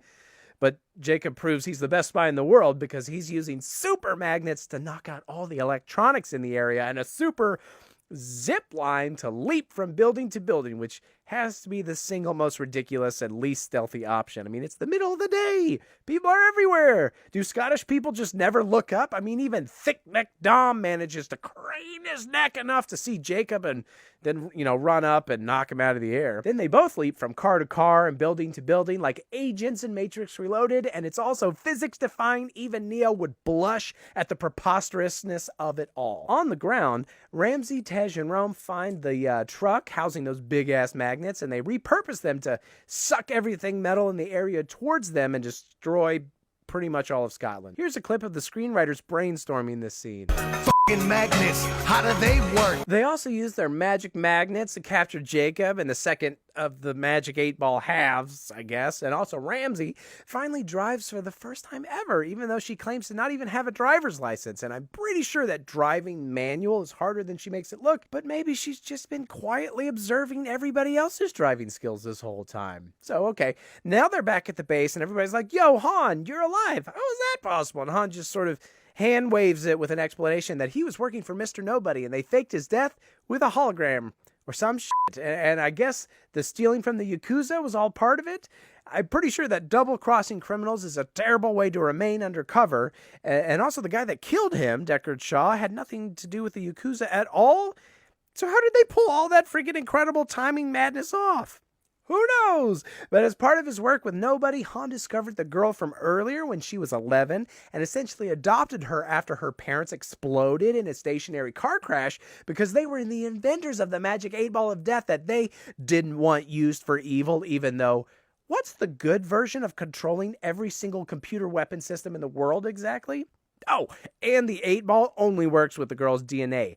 She's the key. Also, it's revealed that Wonder Woman was undercover in the 4th movie and working for Mr. Nobody, and even pulled Letty from the car wreckage and took her to the hospital, and I guess then straight abandoned her, which is why Owen Shaw found her, I guess. And apparently she's also named Giselle? Pfft, so much reveal! But if she was a good guy, then why would she team up with Dom in the 5th movie to steal a bunch of shit? I mean, surely that goes against, like, the law. Maybe she was going undercover to take down Dom and just failed because he was so beefy. I feel like these movies forget that every single character except Brian was basically exclusively a criminal until the 6th movie. Literally, they're just stealing shit for money. Oh, and for crap's sake, apparently Jacob worked for Mr. Nobody for a while too, before betraying him like 2 weeks ago. And who hasn't secretly worked for Mr. Nobody? Have I worked for Mr. Nobody? Does my mom work for Mr. Nobody? Who can I trust? How can anybody keep up with this shit? Anyway, we don't have much time to consider whose mom is or isn't secretly a spy for Kurt Russell, because the bad guys attack the crew's little base and grab Han's not daughter and the other half ball, but not before Jacob reveals that he tampered with their dad's engine because their dad asked him to, so he could throw the race because he was in debt. He was just trying to be a nice son. Although it's confusing how throwing the race helps anybody, given that they mentioned Dom's dad was going to win the season no matter where he placed in this specific race, but anyway, after politely waiting for Jacob and his captive to fully leave and clear the area, Dom and crew activate those magnets again, which inexplicably pull the pins on all the other dudes' grenades, allowing the crew a chance to escape. Dom buys even more escape time by pulling a literal Samson again and pulling the ceiling down on himself and all the remaining bad boys. Is he Samson? Is F9 biblical canon? Dom falls in the water and has a bunch of flashbacks again, so we can pretend this movie has some capital H heart, and then Letty saves him from the water, so we can pretend Dom wouldn't have just found a way to save himself by drinking all the water. Meanwhile, Otto lets Cypher out of the box to help him activate the magic 8-ball of death and take over the world. To that end, they launch a satellite, so they can then hack that satellite with their balls, and then it'll somehow propagate the hack to every other satellite all over the world, which will then propagate the hack to the weapons computers. The bad guys decide to do all of this from the relative safety of a moving armored truck, even though the people trying to stop them are literal masters of driving, and also very recently acquired the most powerful magnets of all time. I don't see any reason why they couldn't have just stayed in a fort somewhere, but this creates more action and collateral damage and civilian death, which is all pretty nefarious, I guess. Also, the villains betray Jacob mid-mission for absolutely no reason at all, ensuring that he joins the other team and helps them blow up the truck, which he does. Oh, and then Letty kills a bunch of cops again. Why not? Eventually, the crew uses their superior driving skills and superior magnets to hop on the truck and save Han's not daughter in an attempt to stop the virus upload thing. I thought the magnets were originally supposed to scramble electronics, which would have been super useful here, but no more. Then Cypher attacks them with that magnet drone with missiles, and unfortunately for her, she makes the classic mistake of forgetting that modern missiles are accurate for hundreds of miles, and instead flies so close to the truck she's shooting at that she literally crashes right into it. But again, it's a drone, so she'll presumably return in F10 your seatbelts, bitches, because we're about to travel through time. While that's going on, Tej and Rome take that rocket car from Sean and literally fly into space to take down the satellite. Obviously, the sequence is nonsense, but the craziest part for me is that Rome drives his space car with just a steering wheel. I'm no astronaut, but steering wheels only work for directing vehicles on a single plane. In space, you need full-on pitch, yaw, and roll. You need a flight stick, man. God, have they even played Star Wars Rogue Squadron? Freaking amateurs. But whatever, it works well enough because they crash into the satellite and blow it up when their magnets fail, and then they go land on the International Space Station because apparently that was 3 feet away, and they just wait for a while to be picked up. On the ground, Dom gives Jacob the keys to a car so that he can escape from hypothetical law enforcement that may be coming, although I don't know who is actually aware of Jacob other than maybe Mr. Nobody, who they never actually find, and if he's still alive, seems more than capable of finding one dude in a fast car, especially one with, pecs that big. But anyway, this theoretically mirrors what Brian did for Dom in the first movie, so it's almost like another flashback. Dom forgives Jacob because he helped blow up the truck, sure, but also because Jacob just needed a hug and was trying to help their dad, and it wasn't his fault, and isn't that all just so sad, even though Jacob went on to be a good guy with Mr. Nobody for a long time, before betraying him way later in life, which is pretty shitty, but maybe he's changed? I honestly don't get his motivations for anything other than I guess he wanted a lot of money. I mean, why else was he working for Otto? Why would he work with somebody attempting to basically destroy the world order unless you believed in the cause or hoped to make a ton of money off of it? Was he hoping that the collapse of society would lead to a lot more free hugs? Whatever. The team then has one of their classic family barbecues, and we see they're in the process of rebuilding the house that Shaw exploded back in 7. Also, we see Brian's car pull up to the driveway, and I bet he's just bursting with fun babysitting stories to tell everybody who's just come back from space. Dom makes his dumb kid say grace, even though he didn't even break any eating rules. Oh, and then we get a mid-credit sequence where Deckard Shaw re-meets Han and is surprised to find he's still alive, because I guess he didn't watch any of the trailers. I meant, how did you fall off the horse? That's what I'm saying. I was just too busy thinking about the plot of F9. Cannot believe you went to see that after being forced to watch them all. I thought it'd bring me closure. You owe me a pink slip. Whatever. I'm just gonna walk everywhere now anyway.